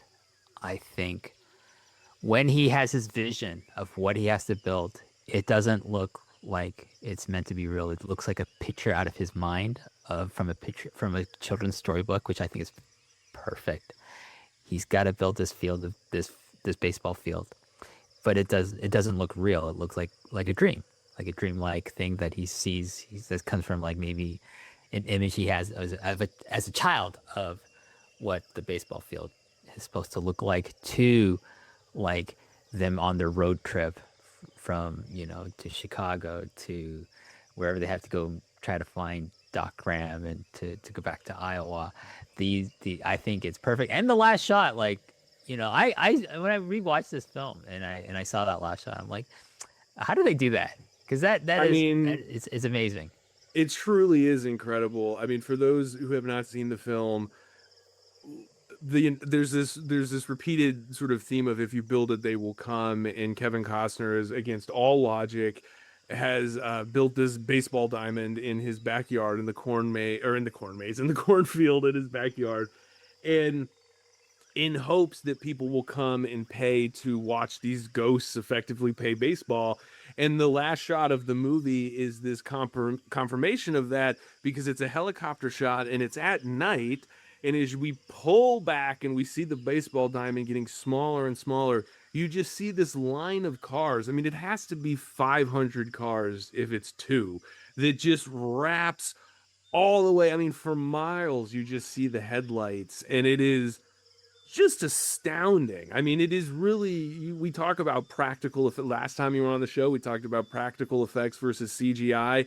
I mean, this is just a shot that you would never see coming, and it's all in camera. I assume, I would assume this is all practical, but yeah, just truly, truly blew my mind. In a movie that's filled with really beautiful imagery and really appropriate imagery and amazing Iowa skies on to the kind of, rest onto these green cornfields. The fantasy and the hope and the magic that exists within the story really does translate visually. So I'm quite frankly, I might be surprised to hear you give it a 10, because I know that you yet to do that. We're making history here, episode 18, but it deserves a 10. I gotta move on. Use of sound, WH. What do you think of use of sound in 1989's Field of Dreams? I give it an 8. Okay. I think, like the music used in the opening montage to describe Ray's family history, it fits in. Like you feel like you're growing up with them through the 50s, 60s, and 70s, to where we are now in 89. He's in his late 30s. He's with his wife, Annie, and their daughter, whose name we cannot remember. But that's okay. We're leaving it to the comment section. We know that's it. right. We're just not saying it because we want the comment section to let us know. To the voice, if you build it, he will come. To go the distance. And I to the way the characters. I don't know if this is sound design, but the way the characters talk, like the baseball players, right? They have to be people who were, like the age that we're seeing them at as ghosts is like, they're from the 40s, right? Right, they're prime ball player, right? Age. Yeah, so they have to sound like they're from the 40s. Like Ray Liotta has to sound like, I have to be a guy in my 20s, 30s who. I have to be this character who was from like New York in the 1930s, 40s. Okay, I have to sound like that. Right. It's different than like, Henry Hill from Goodfellas or any of his other roles that he's known for. So yeah, and then like as you're playing baseball, they have to recreate the sounds of these baseball games that they're playing in this ghost field and things like that. And I just think it's really well done. Like it's grounded, right? Like the thing with how the visual storytelling and like the sound design work together is that it grounds you as a viewer. It's like, this is a real world. Some fantastical things are happening here. Like there's ghosts of baseball players all over the place, and they pick up a hitchhiking ghost as a young man. Okay, sure, it's great. Like there's time traveling, but you never think, that would never happen. You're thinking, it would happen in the world that we are being presented to with. No, I absolutely understand what you mean, and I agree, because the soundtrack does support and elevate the idea. It allows you to further get immersed into, this rather unbelievable fantasy, and does it with a whimsy and a charm, but also a sincerity, because this could be really hokey and it could be really cheesy, but it does come across as sincere and it pushes things along. And I'm listening to the score as I'm watching it, and I feel like maybe even there's like a little bit of the Shawshank Redemption score that pulls some inspiration from this. They're just, I don't know, there's just this very melodic kind of consistency that's there, but it's always sort of evolving and changing. And look, it is a score of the time. I don't want to criticize it too hard, but you know, of all the things that I think are kind of timeless about this movie, I don't know that I would say the score is one of those. Regardless, I'll save my score of the score until later. I've got the 8 locked in. That brings us to theme. WH Park, what were some of the themes that resonated with you in Field of Dreams? Because there are a lot of them. It's not like Iron Man. There's definitely there's definitely a few more themes going on here in Field of Dreams. Regret, nostalgia, like redemption in the end, finding your purpose in life later on in your life. I feel that's a really big part of this story. And like for me, like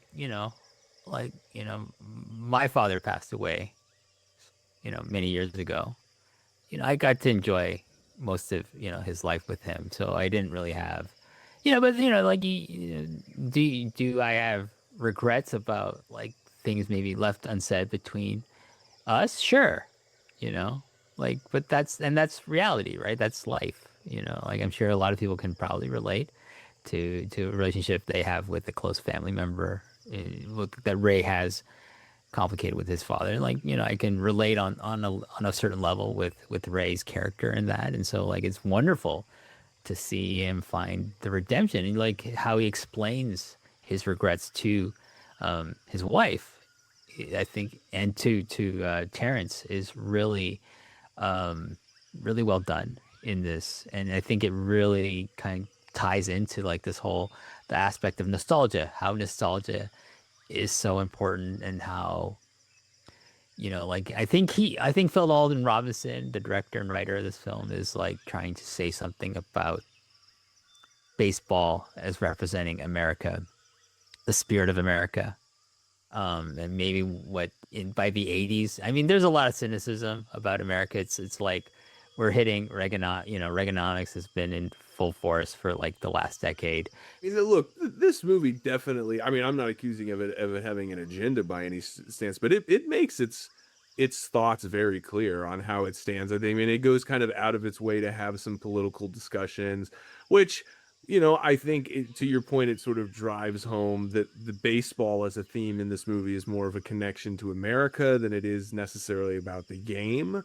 Watching this in 2025, it's like it resonates today too, and I'm not even American, I'm Canadian, but like I'm aware of how the world works. Of course, you've got a TV, yeah, you got one of those smartphones. Yeah, no, it's unfortunately a big theme of the show. When we go back and watch works again, I mentioned earlier, Do the Right Thing, which we reviewed on episode 4. It's really unfortunate how far society hasn't come in in almost 30 years, and how it seems to be almost in the exact same place, if not in some ways even worse. So I want to keep it positive. I do want to get a score out of you for the theme, WH Park. You got your first 10 in on Real Talk. I'm still buzzing from that. What do you give the theme 1 out of 10? Oh my gosh, this is gonna be, what? I think it's perfect too. I think we're gonna have to go with a 10 for this as well. The double tenor. Holy cow. Talk about build it and WH will come. Wait, that would sounded like maybe more of an innuendo than I meant it to be. But regardless, I did want to keep it positive. That's a hell of a score, WH Park. I didn't think you were going to score this film higher than me, but you came in, you just slid into home just a little bit more than you. I just think it, by the end of this film as a viewer, like I understand what the story is trying to convey to me from the perspective of, Phil Alden Robinson and Kevin Costner and everyone else involved in it. And even from the source material by Kinsella, right? The Shoeless Joe book. Yes, I feel like also what I want to project on, because I'm not a baseball fan. So like, totally. How am I going to relate to this? I do relate to it, regardless that it's a film about, at its core about baseball. But what does baseball mean and Yeah. it's, I can relate to that. So like it hits with me, even though you don't have to be a fan of baseball to enjoy or understand the message that this film is trying to convey to you. No, I completely agree. I think all great sports movies find a way to take the sport and make it an analogy for the actual story they're telling. Raging Bull, not really about boxing, in this movie, in the same way, not really about baseball. I mean, this episode is a baseball episode, but that is one of the reasons I wanted to talk about Field of Dreams. I'm going to run down your score. I'm going to then reveal mine. You gave the plot a 9, characters and performances a 9.5, visual storytelling a 10, the fireworks went off, use of sound 8, and then theme you gave a 10. We had to hit the pyro again. It was so exciting, which is a total of 93, a very, very good score. I will reveal my score now. To your 9, I gave the plot a 9. Characters and performances, to your 9.5, I gave it a 10. Visual storytelling, to your 10, I gave it a 10. Use of sound, I gave it a 7 to your 8. So just a little bit lower. And then theme, I did give it the 10 out of 10. I know I give out a lot of 10s on this show. I've been accused of being a very nice lion, but the reality is it's pretty rare for me to give a 10 out of 10 in theme. And as I always say, I think for a movie to get a 10 out of 10 in theme, the movie itself has to become an example of what the movie is discussing. And I think Field of Dreams perfectly executes that. I'm in the same boat as you. Not a baseball fan. Don't have anything against it. I love to go to the park if they let a lion in. And, but there's nothing really from a nostalgia standpoint that resonated with me. But this is a really great film. I gave it a 92 to your 93. I gave it an A. Are we locking in an A plus? I mean, I got 2 10s. I feel like that's got to be an A plus. Sure, let's give it an A plus, because at the end of the my viewing of this for to do this with you, Al, like I just remember what I loved about this film when I first saw it in the theaters, and it resonated with me in 2025, because like, and it kind of resonated with me as like I want that America. I want the ideal of that America to come back. I'm really glad that I watched it for the show, and I'm really glad that you came back and we installed the AC and we made it all work. Before I let you go, WH Park, I'm curious, will you come back another time perhaps and review another picture with me, Al the Movie Lion? Yeah, of course. It's so much more comfortable.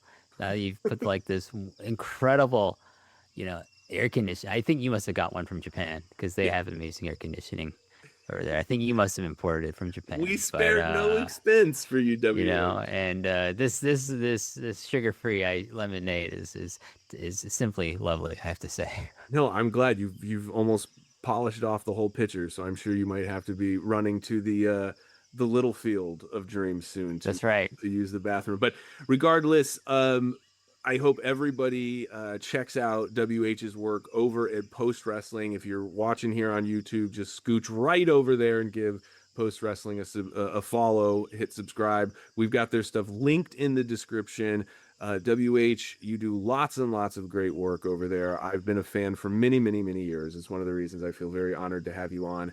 And until next time, my friend, maybe we can get a game of catching.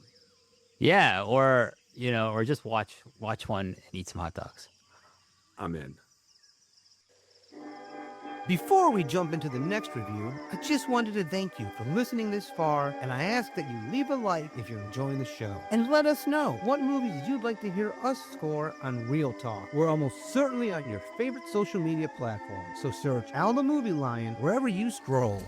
The Sandlot is all fun and a trip through the idealistic staples of the American summer, like swing pools, carnivals, and playing with your friends all day long. This is a simple story that is incredibly charming due to its authentic approach to being silly. So many kids' movies remove classic cinema techniques because children don't require nuance to get a reaction from, but The Sandlot doesn't sacrifice any quality when delivering its over-the-top tale. What begins as a relatable story about the new kid in town escalates into a Looney Tunes-esque adventure to retrieve a piece of memorabilia from the scary neighborhood dog.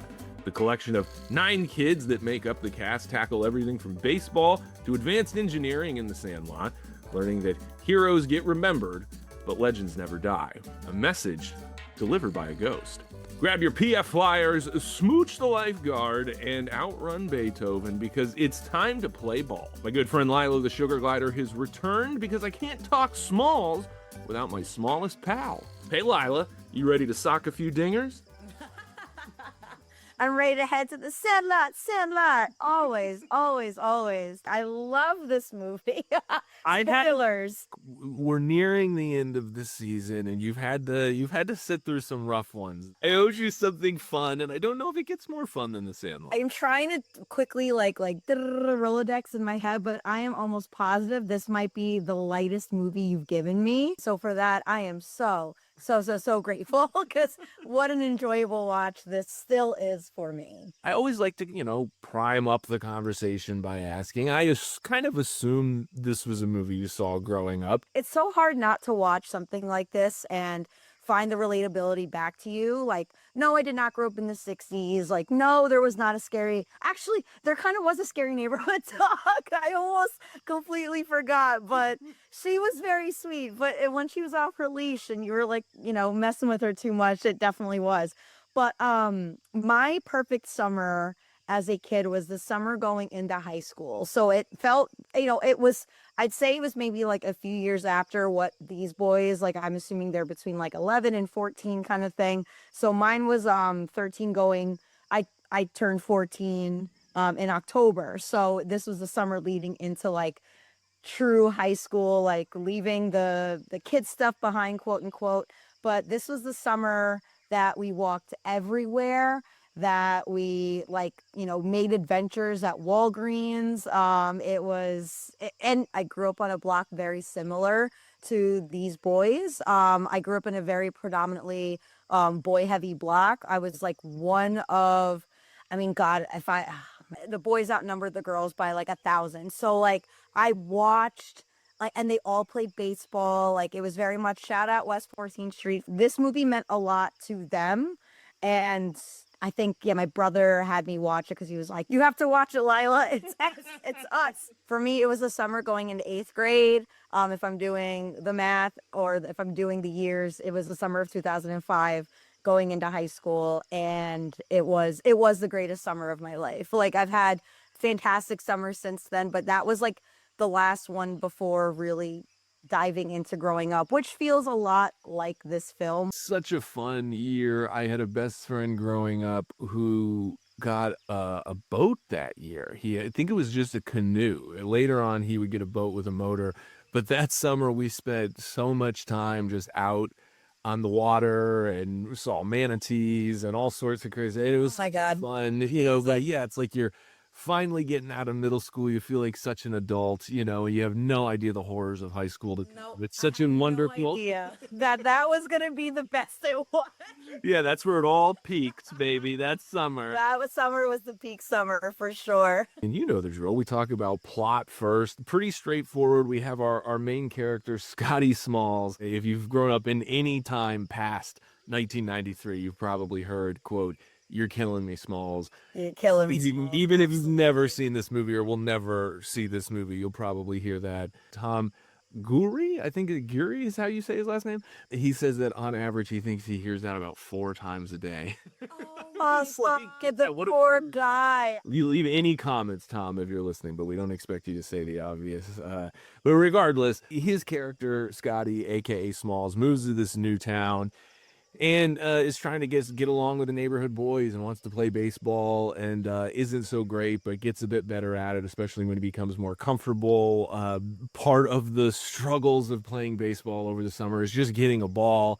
And so anytime they hit a home run, it goes into this spooky backyard with a big old scary dog who is... Hercules is what they refer to. Hercules, yeah. Well, there's a double name with Hercules that there's a lot of symbolism with that name specifically that they play up very, very fun in a very fun way. If I may just bring it back to my childhood block. Please. So the block that we grew up on, I grew up on a house that was on the corner, and on the next corner was a dead end. So I was on the corner house, so I got to kind of almost like in a Scotty Smalls kind of way where I'm sort of watching it happen. Scoping it out. Yeah. Scope it out. So it was up against a dead end. So if the ball went over, it went to a neighbor's house that was technically the next town over. Like we lived like right on the corner or right on the border of another town. So if that ball went over, there was not a scary dog. There was a very nice lady who knew that there was going to be balls flying in her yard. So every so often you would just see like kind of balls flying over, and we'd always get it back. But that was my little commentary that there was something like I had also an experience with like losing the balls over the fence. But yeah, no scary dogs.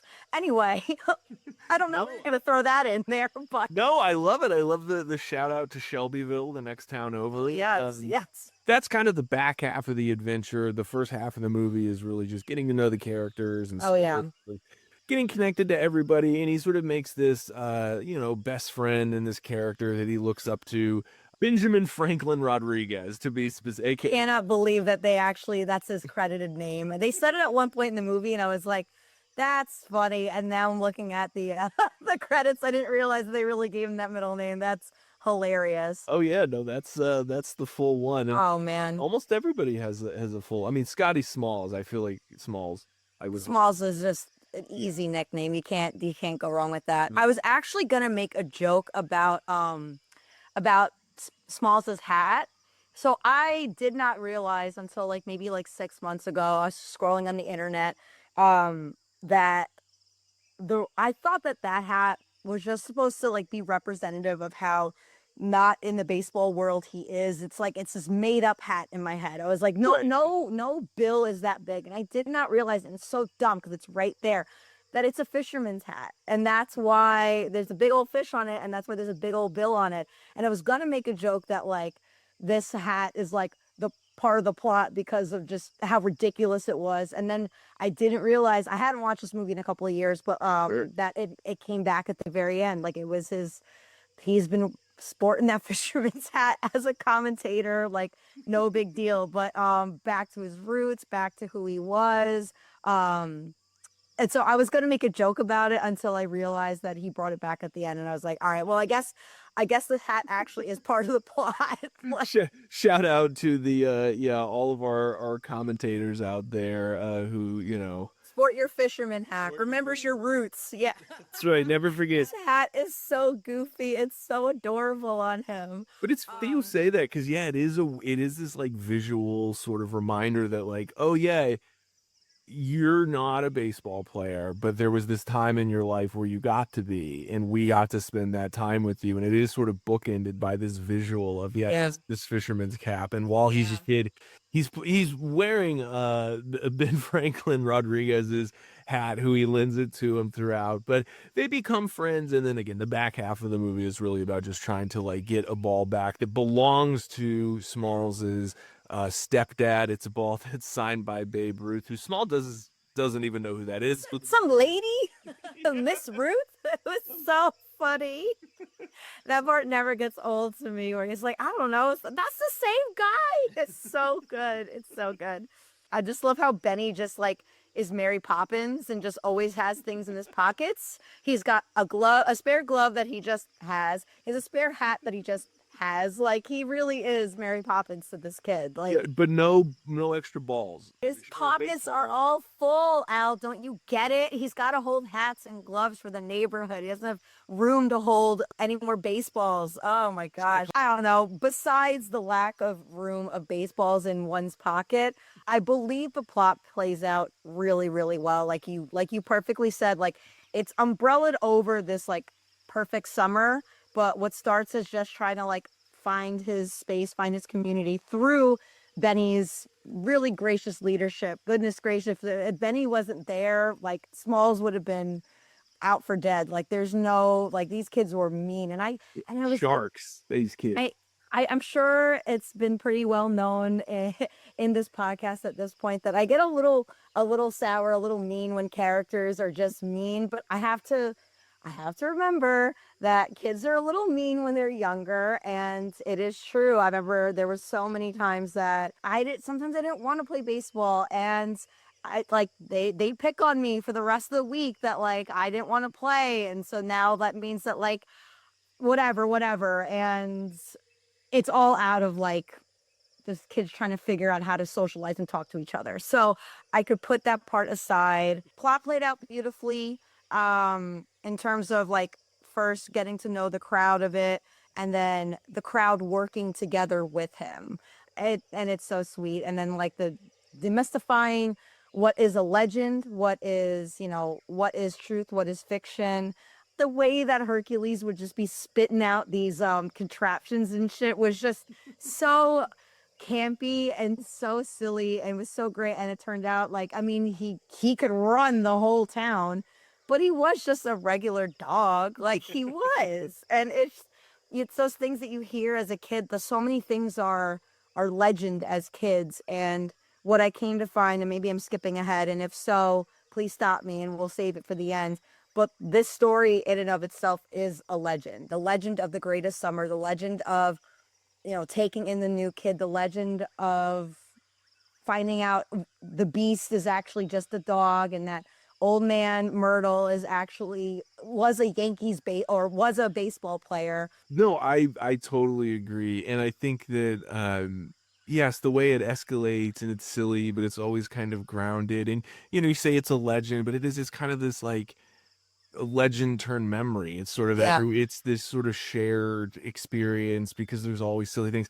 I love and I will we'll talk about it more in characters and performances, but there's a real energy that the kids bring that just brings you back to being a kid, where it's just they're all running and bumping into each other. It's like as adults you'd be like, get the hell off me, why are you so close to me? But as a kid they have no sense of personal space, and so they're just bumping into each other like animals. It's so funny. But yeah, as a plot, again, it is a story about friendship, and it's bookended with Scotty Smalls as an adult, sort of in the present in 1993, and he's a commentator, and he's watching his best friend Benny, who is now an adult and plays pro ball, and so it's again it's a really sweet story about friendship and summer and so on. Lyle, 1 out of 10, what do you give the plot? Outside of it reminding me of my own childhood, like how does it play out? And I do think that there is one part where it went on for a little long, and it was the 4 acts of trying to get the ball back. Yeah. Like that went on a little long. And so I will dock it for that, but I will only dock it to a 9. Even the experience of constantly dipping their toes into adulthood, like with the chewing tobacco.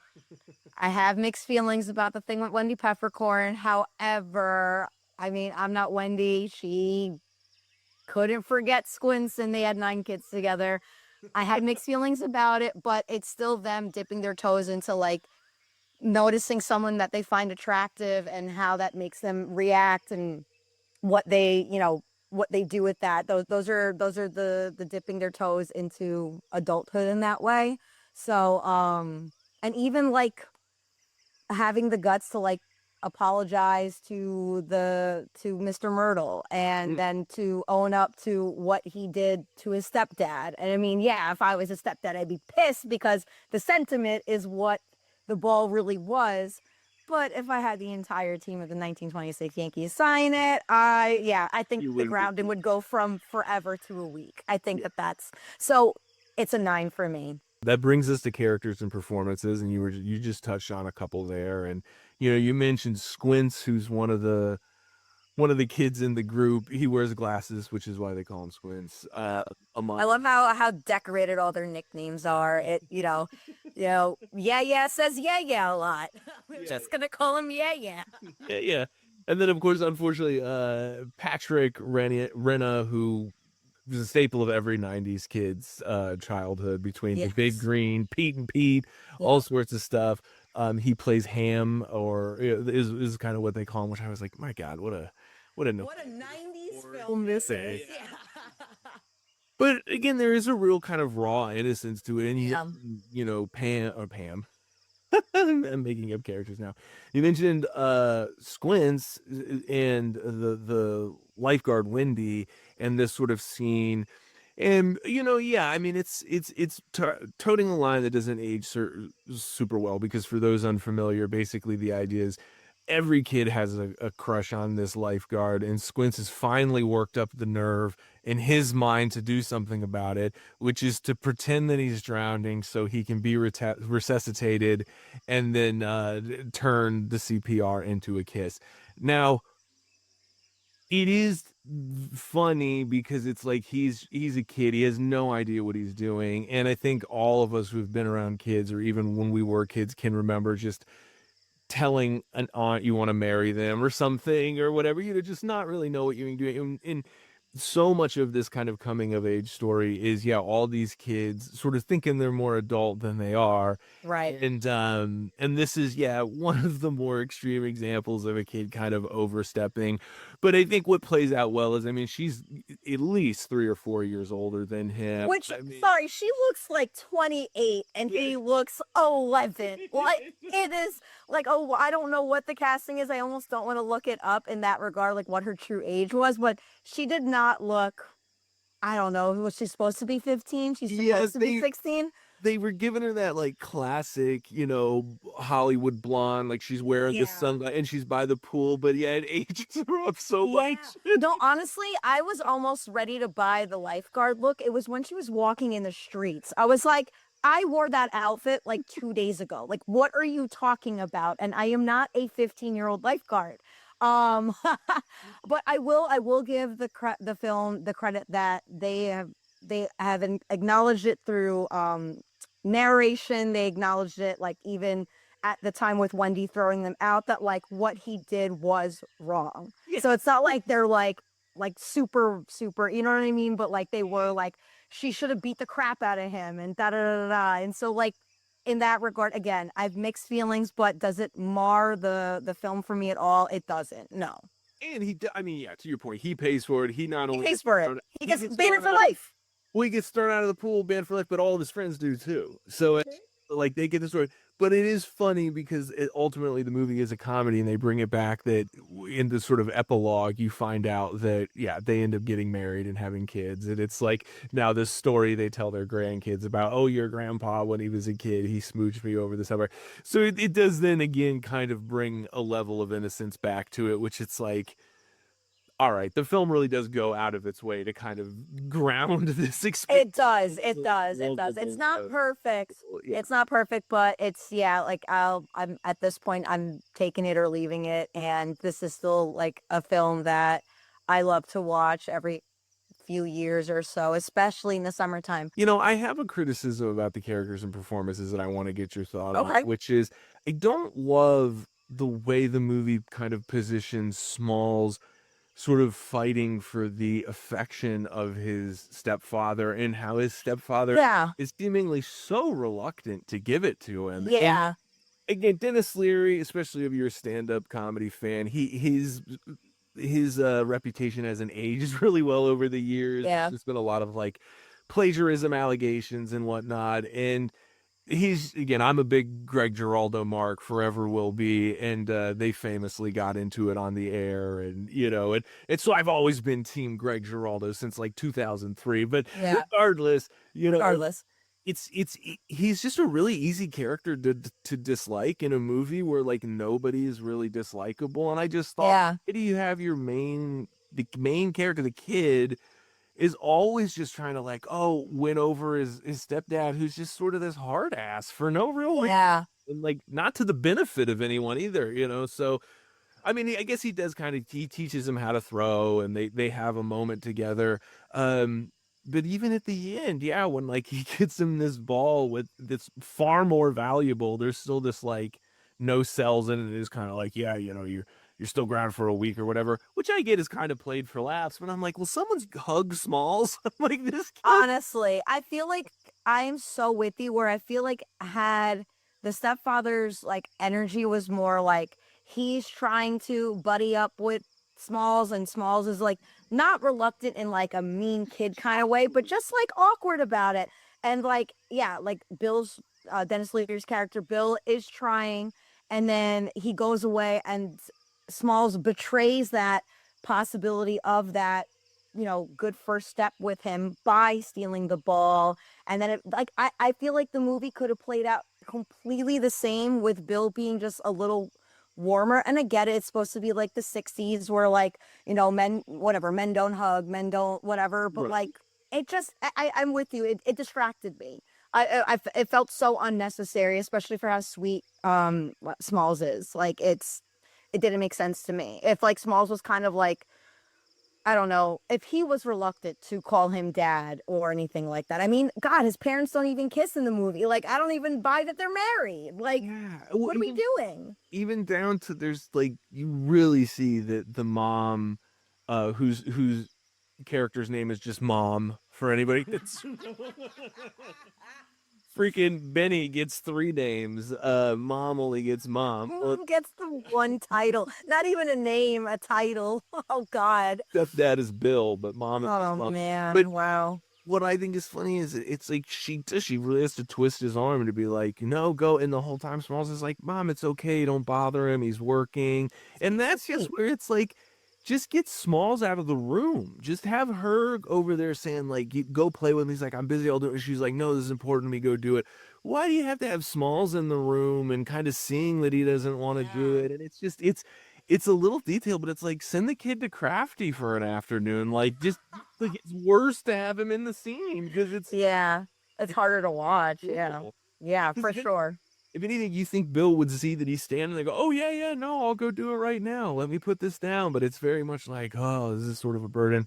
I did have to Google while I was watching because, of course, Karen Allen, who plays Mom, was Marion Ravenwood in the original Indiana Jones. And so I wondered, as they alluded, because Smalls' dad has passed away, I thought, is this maybe some lore that they're trying to say Smalls is the original Mutt Jones, the original Indiana Jones' son? But Wait. although it's a popular fan theory, I'm not the first one to think of it. I looked it up. There's not a lot of the timeline doesn't exactly line up. Ever.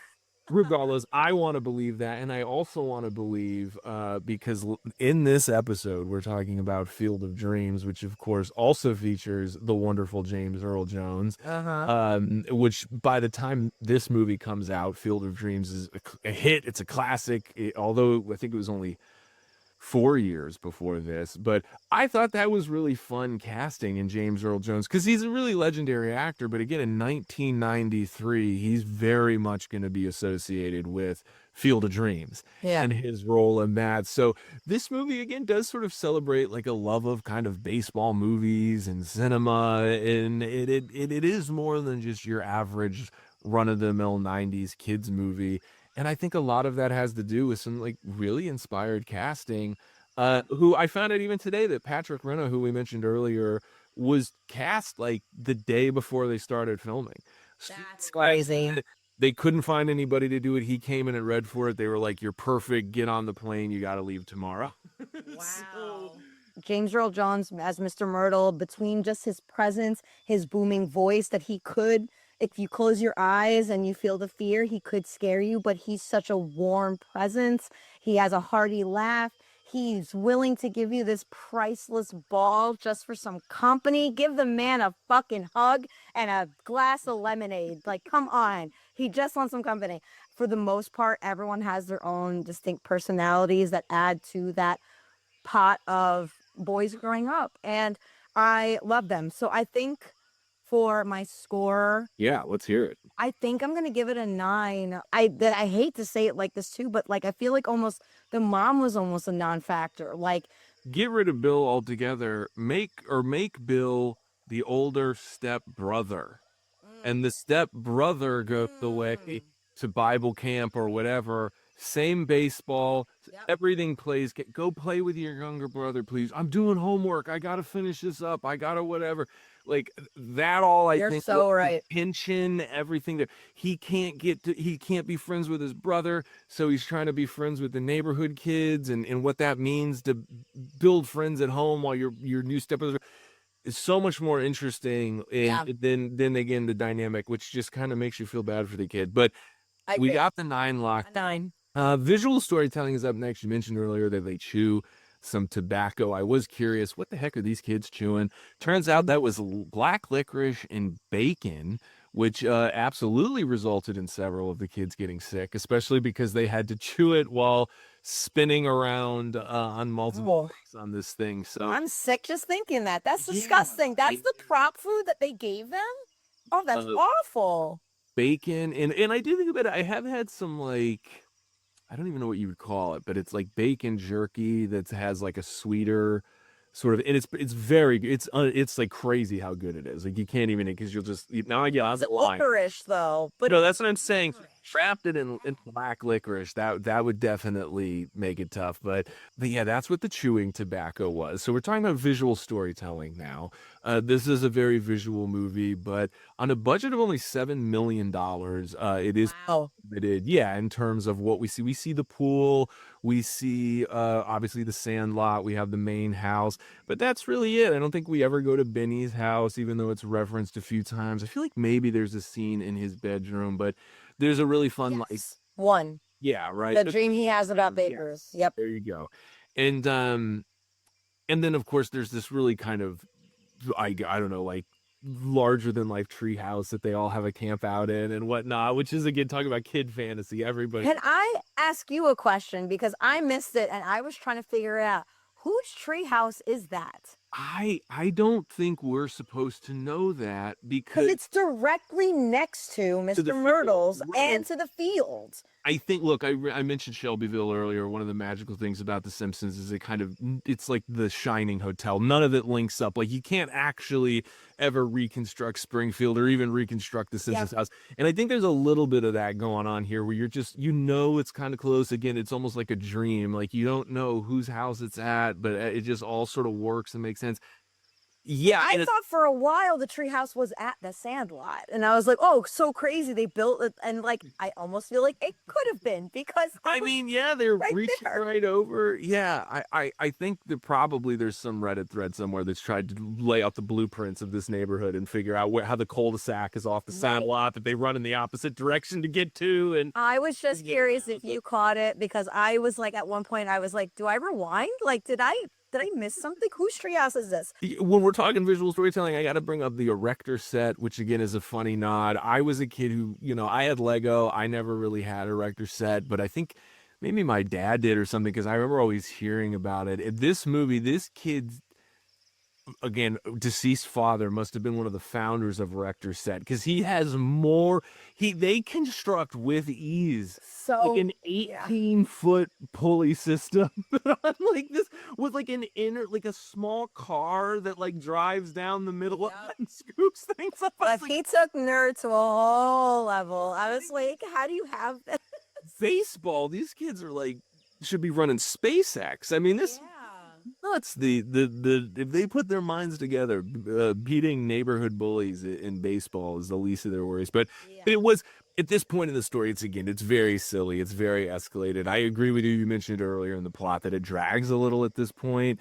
But because these props are so advanced, you really have to dedicate time to kind of watching how they function and work for sure. And points it's to like, even get over. But it's a little and each try that they do, each method they do is just getting them closer and closer to having to go themselves, sort of thing. And it's totally a commentary on just them like eventually facing up, facing the fears, all of it. It just, it's not like an actual like knock. It just is what it is. At just one point, I did notice like how many more versions of this are we trying? Like, I'm kind of noticing now what time it is, da da da. But visual storytelling. I loved it. I felt like I was in the 60s. I think one of the scenes that really painted the picture, I guess technically two, but the first one was the 4th of July night game. It was, I mean, you said it in your intro, the idyllic Americana of the entire town. Like, there is something, I might have watched too many movies growing up, but like, I do have a bit of a soft spot for idyllic Americana. Like, it's so picturesque. It's not like that anymore. And, however you feel about it, you may. Um, but that scene specifically between the sunset, between the barbecues, the fireworks at the baseball field, it just tickled every part of my brain and heart. And and can I say, because we talked earlier about the idea of like the legend and the dream, the whole conceit of this scene is one night a year they play baseball at night, and they can do it because the fireworks provide enough light so Yeah. they can see. That is such a magical idea. Like, It is. you know, and I can't imagine it's true because most fireworks displays are all of 15 minutes long. So you would imagine it wouldn't be going all night. It's a very short game. Yeah.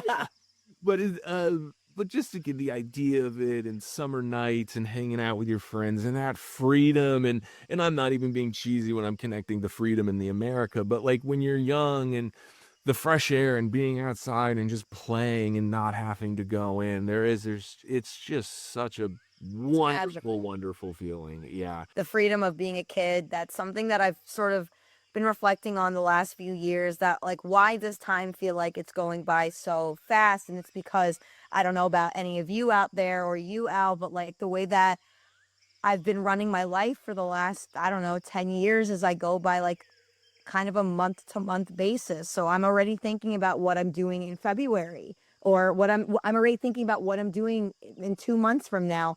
And because I keep thinking months and months ahead, time keeps slipping where they're at in their lives, and where, you know, we all were at one point. It was a day by day. You're so What's so present? What's today's agenda? I don't know what we're doing tomorrow. All I care about is what we're doing right now. And that's why summer felt like 10 years, because we weren't thinking about what we were doing at the end of August. We wouldn't even want to think about the end of August. We wanted to be right here, right now. And so again, just another commentary on that. And then the other scene I was talking about was when Hercules is chasing Benny through the town, and like, yeah, you're seeing the bake-offs and the outfits, the signage on the small town, you know, mom and pop shops. Like, they painted the scene of the 60s, and I completely bought into it. Yeah, the larger than life treehouse, A little movie theater. the little movie I love theater. it looked like it was like a rec center or even a part of the school that was closed for the summer. So they're like, let's sell some tickets and throw the projector on it. Yeah. Hercules goes tearing through it. Yeah, no. It's visual story. So to give a number to it, I'm giving visual storytelling a 10. I really had no qualms with visual storytelling. It was so good. That brings us to the fourth inning. See, I'm starting to bring some baseball lingo. Hey. Which is use of sound, but I do have a little game I want to play before we get into the use of sound. Yes, that's right. This game is called Summer Fun, which is really just a would you rather game. So there's 3 rounds. I'm going to give you 2 options of 2 summertime activities presented in the Sandlot. You have to tell me which you'd rather do. There's 3 rounds. Do you understand the rules, Lila? Are you ready for round 1 of Summer Fun? I believe I do. My brain is so tantalized right now that I believe I am. I heard you, but we'll find out. Okay. Round 1, would you rather go swimming or unknowingly destroy a priceless piece of memorabilia? Which would make a better story in the end. I want my answer to be unknowingly destroyed. Love it. Piece of memorabilia. Truly. What other kind of adventure can you have that way? Hey, lock up the goods. Lila's in town. I love it. No, look. IG Babe Ruth balls for me. It's not safe. Margie, put the Steven Spielberg scripts in the safe. Okay, round 2. Round 2 of Summer Fun. Would you rather watch fireworks or sexually harass a teenager? My only answer is to watch fireworks. My goodness gracious. The last round of Summer Fun. Would you rather play baseball with your friends or have Dennis Leary as a stepfather? Oh my God, I'd rather play baseball with my friends. Another very quick one. Dennis Leary is so mean. I would not survive a day in that house. Are you kidding me? No, I love it. Look, well then you've successfully completed the game of Summer Fun, which means we have the perfect summer day for Lila, which would include unknowingly destroying a priceless piece of memorabilia, maybe before or after playing baseball with your friends, and then finishing off the day with watching some fireworks. That does sound like a pretty fun day. Sounds like a pretty good day. Sounds good to me. Oh my God! Wow, what a great game. And like you said, it sounds good. It sounds good. That means its use of sound is what we're talking about. So.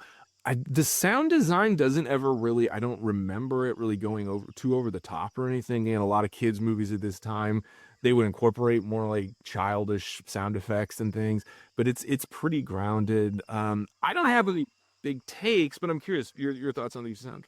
I almost there was just really, like you said, like for the most part blanketed over. It's very of the time. There's nothing that like it felt out of place. In fact, there were two scenes I felt that very much enhanced it even more. So going back to the 4th of July night, Ray Charles's rendition of America the Beautiful, I felt really, it felt like a, I felt like I was sitting on the grass with a blanket wrapped around me, watching the fireworks with them. Like I really, it was the most beautiful song they could have chosen. And there's so many like songs they could have chosen of that time for 4th of July specifically, but that one was just such a good choice. Like it just, it felt like a warm summer night.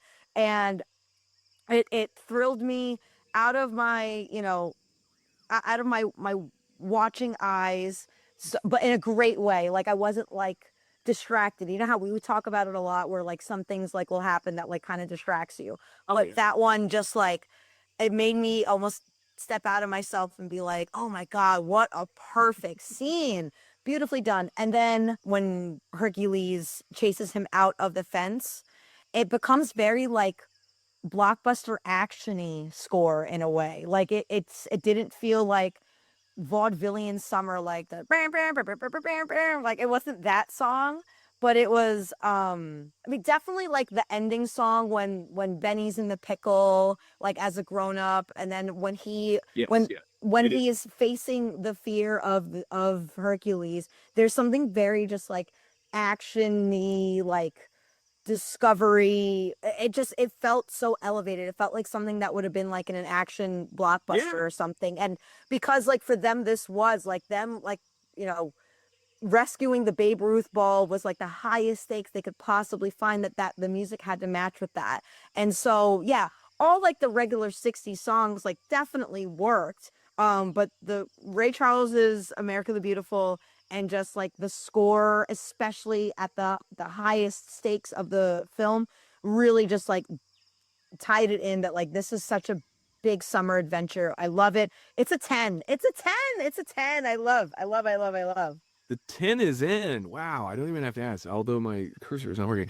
The 10 is locked in. Yeah, I believe that's Benny Steele's Home is the track you're talking about. And yeah, it's very momentous. It's very much you have Benny the hero versus Hercules, sort of the villain, in this memory over the top stakes for the ball. Turned for Benny's life, maybe it's he's really running for it. But yeah, no, it's a really great track. That brings us to theme, as always, the final inning. That we don't have as many innings here on Real Talk, but we've got 5. The last one is theme. Obviously, the theme of friendship, just summer memories. And you said it earlier too, like accountability. I think there's just a lot of him, a part of coming of age and growing up is sort of accepting what your role is and being responsible, and even coming down to the end where he's the commentator, not a player. I think that shows that he's sort of, I don't even want to say knew his role because it sounds He found his place. He found his place. this and it's an ecosystem, and they respect each other so much so that when big Benny, grown-up Benny, slides home and gets the base, he gives him the thumbs up and up in the booth. He's thinking about his buddy Smalls up there. So yeah, I digress. But again, some themes maybe that come to mind, or some that really resonate with you, even though you've done a great job of articulating a lot throughout. Oh, thank you. Yeah. I mean, I think you pretty much nailed all the themes that I've had in my head. Definitely friendship, summer adventure, coming of age just is kind of just like the whole, blanket of it. That their story is a legend. Like it's almost mythical. Like they're the whole, and it's a fictional movie, so sure it is mythical, but the culmination of it all, it's the formula of a perfect summer is being outside with your friends, playing and working together to, face the fears of either growing up or face the fears of what you thought was scary wasn't. I don't think there was a single theme that they didn't land on. And it is worth mentioning, because we haven't brought it up before, that it's not true story, so to speak, but the writer did base it on a lot of things that happened when he was a kid, including his brother trying to befriend a group of kids on the Sandlot who he ends up doing it by jumping over a fence to get a ball, and he was actually in real life attacked by a dog and unfortunately fairly injured. I mean, not too severely, but severely enough. So luckily the Sandlot film goes a different direction, but the movie is, It's loosely based. yeah, when you talk about legend, it does Yeah. stem from real events. And I think what's Yeah. cool about that is you have this guy kind of talking about the legend of his brother, but then creates this film that, again, for lions and sugar gliders our age, really is a part of our vernacular. It's a part of our childhoods, and really does feel like kind of legend. And It so does. I think you just you really hit the nail on the head when you're talking about, again, you use the term legend, because like I said, this genuinely does stem from like real things. Unfortunately, more. A little more severe, Yeah, but Hercules was not was not so nice in real life.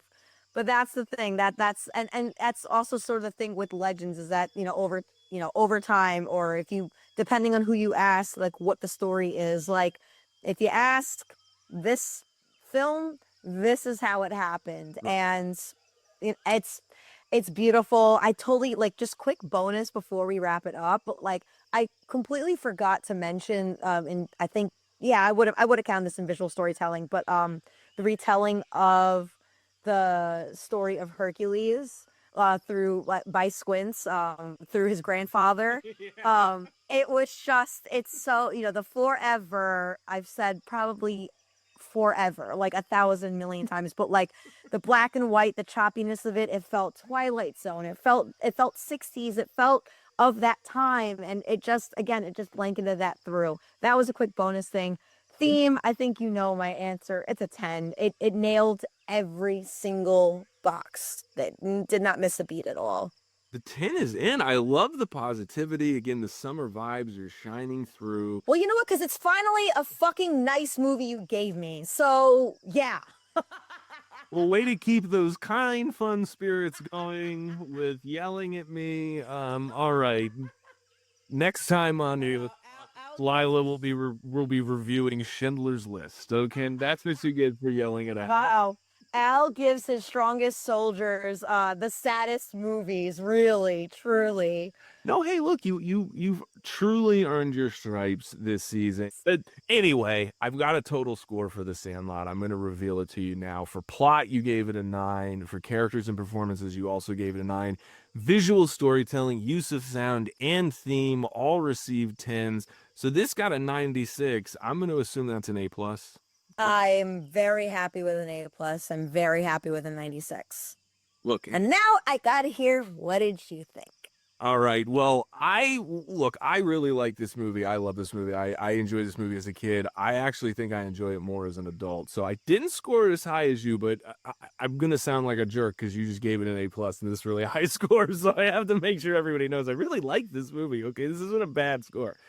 To your 9, I gave the plot an 8. Characters and performances, I gave a 7. I think these are really legendary characters. But again, these are kids acting. It's really fun to watch it, and they bring a lot of natural energy to it. But they're kids acting, and I got to keep that in mind. That's true. Visual storytelling, similarly, I gave it a 7. I thought it was right on par, again, with the acting and the presentation. I really appreciated it. I think the production design is there.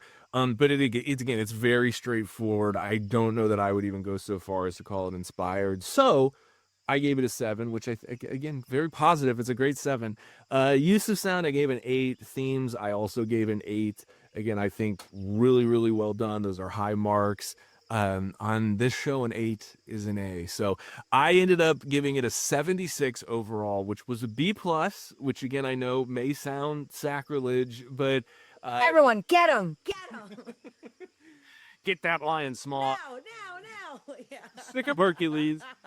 Yeah, look, I really love this movie. I think that if I'm comparing it to, other movies we've reviewed this season, the B plus maybe seems a little more fair next to them. But again, as a standalone film, this is great. I would show any kid this. I would watch this with friends, with girlfriends, anything. This is a really fun movie. And it sounds like you go back to it a lot more than I do, because I had not watched this since I was a kid. And like I said, I really, really enjoyed it. Like, I enjoyed it a lot more than I thought I would. So gave it a B plus to your A plus. That's an 86 average, which is a solid. Great. That is solid. So, Now, there's such a heavy weight of bias for me with this. This is like, if you ask me to review any other baseball movie, I probably would have had like my head on a little straighter, but like, I love this movie for years. So I'm very happy with my score. I'm very happy with your score, and I'm very happy with our average score. I think that checks very well for me. I love it. Well, if you ever review Bull Durham, we'll see how it weighs out against the Sandlot. But Woof. but as always, Lila, I love having you here. I appreciate it. This was such a fun talk. Let us know in the comments what you thought of the Sandlot. And as always, go check out our merchandise page. Lila's got some great merch up there. I've got some merch up there. And while you're checking out links maybe in our description, check out Gummy Ship Radio. They're a pretty good show. Lila's got a friend named Victoria who's over there doing some things, holding it down. So yeah, check out what they're doing. But all plugs aside, as always, Lila, thank you so much.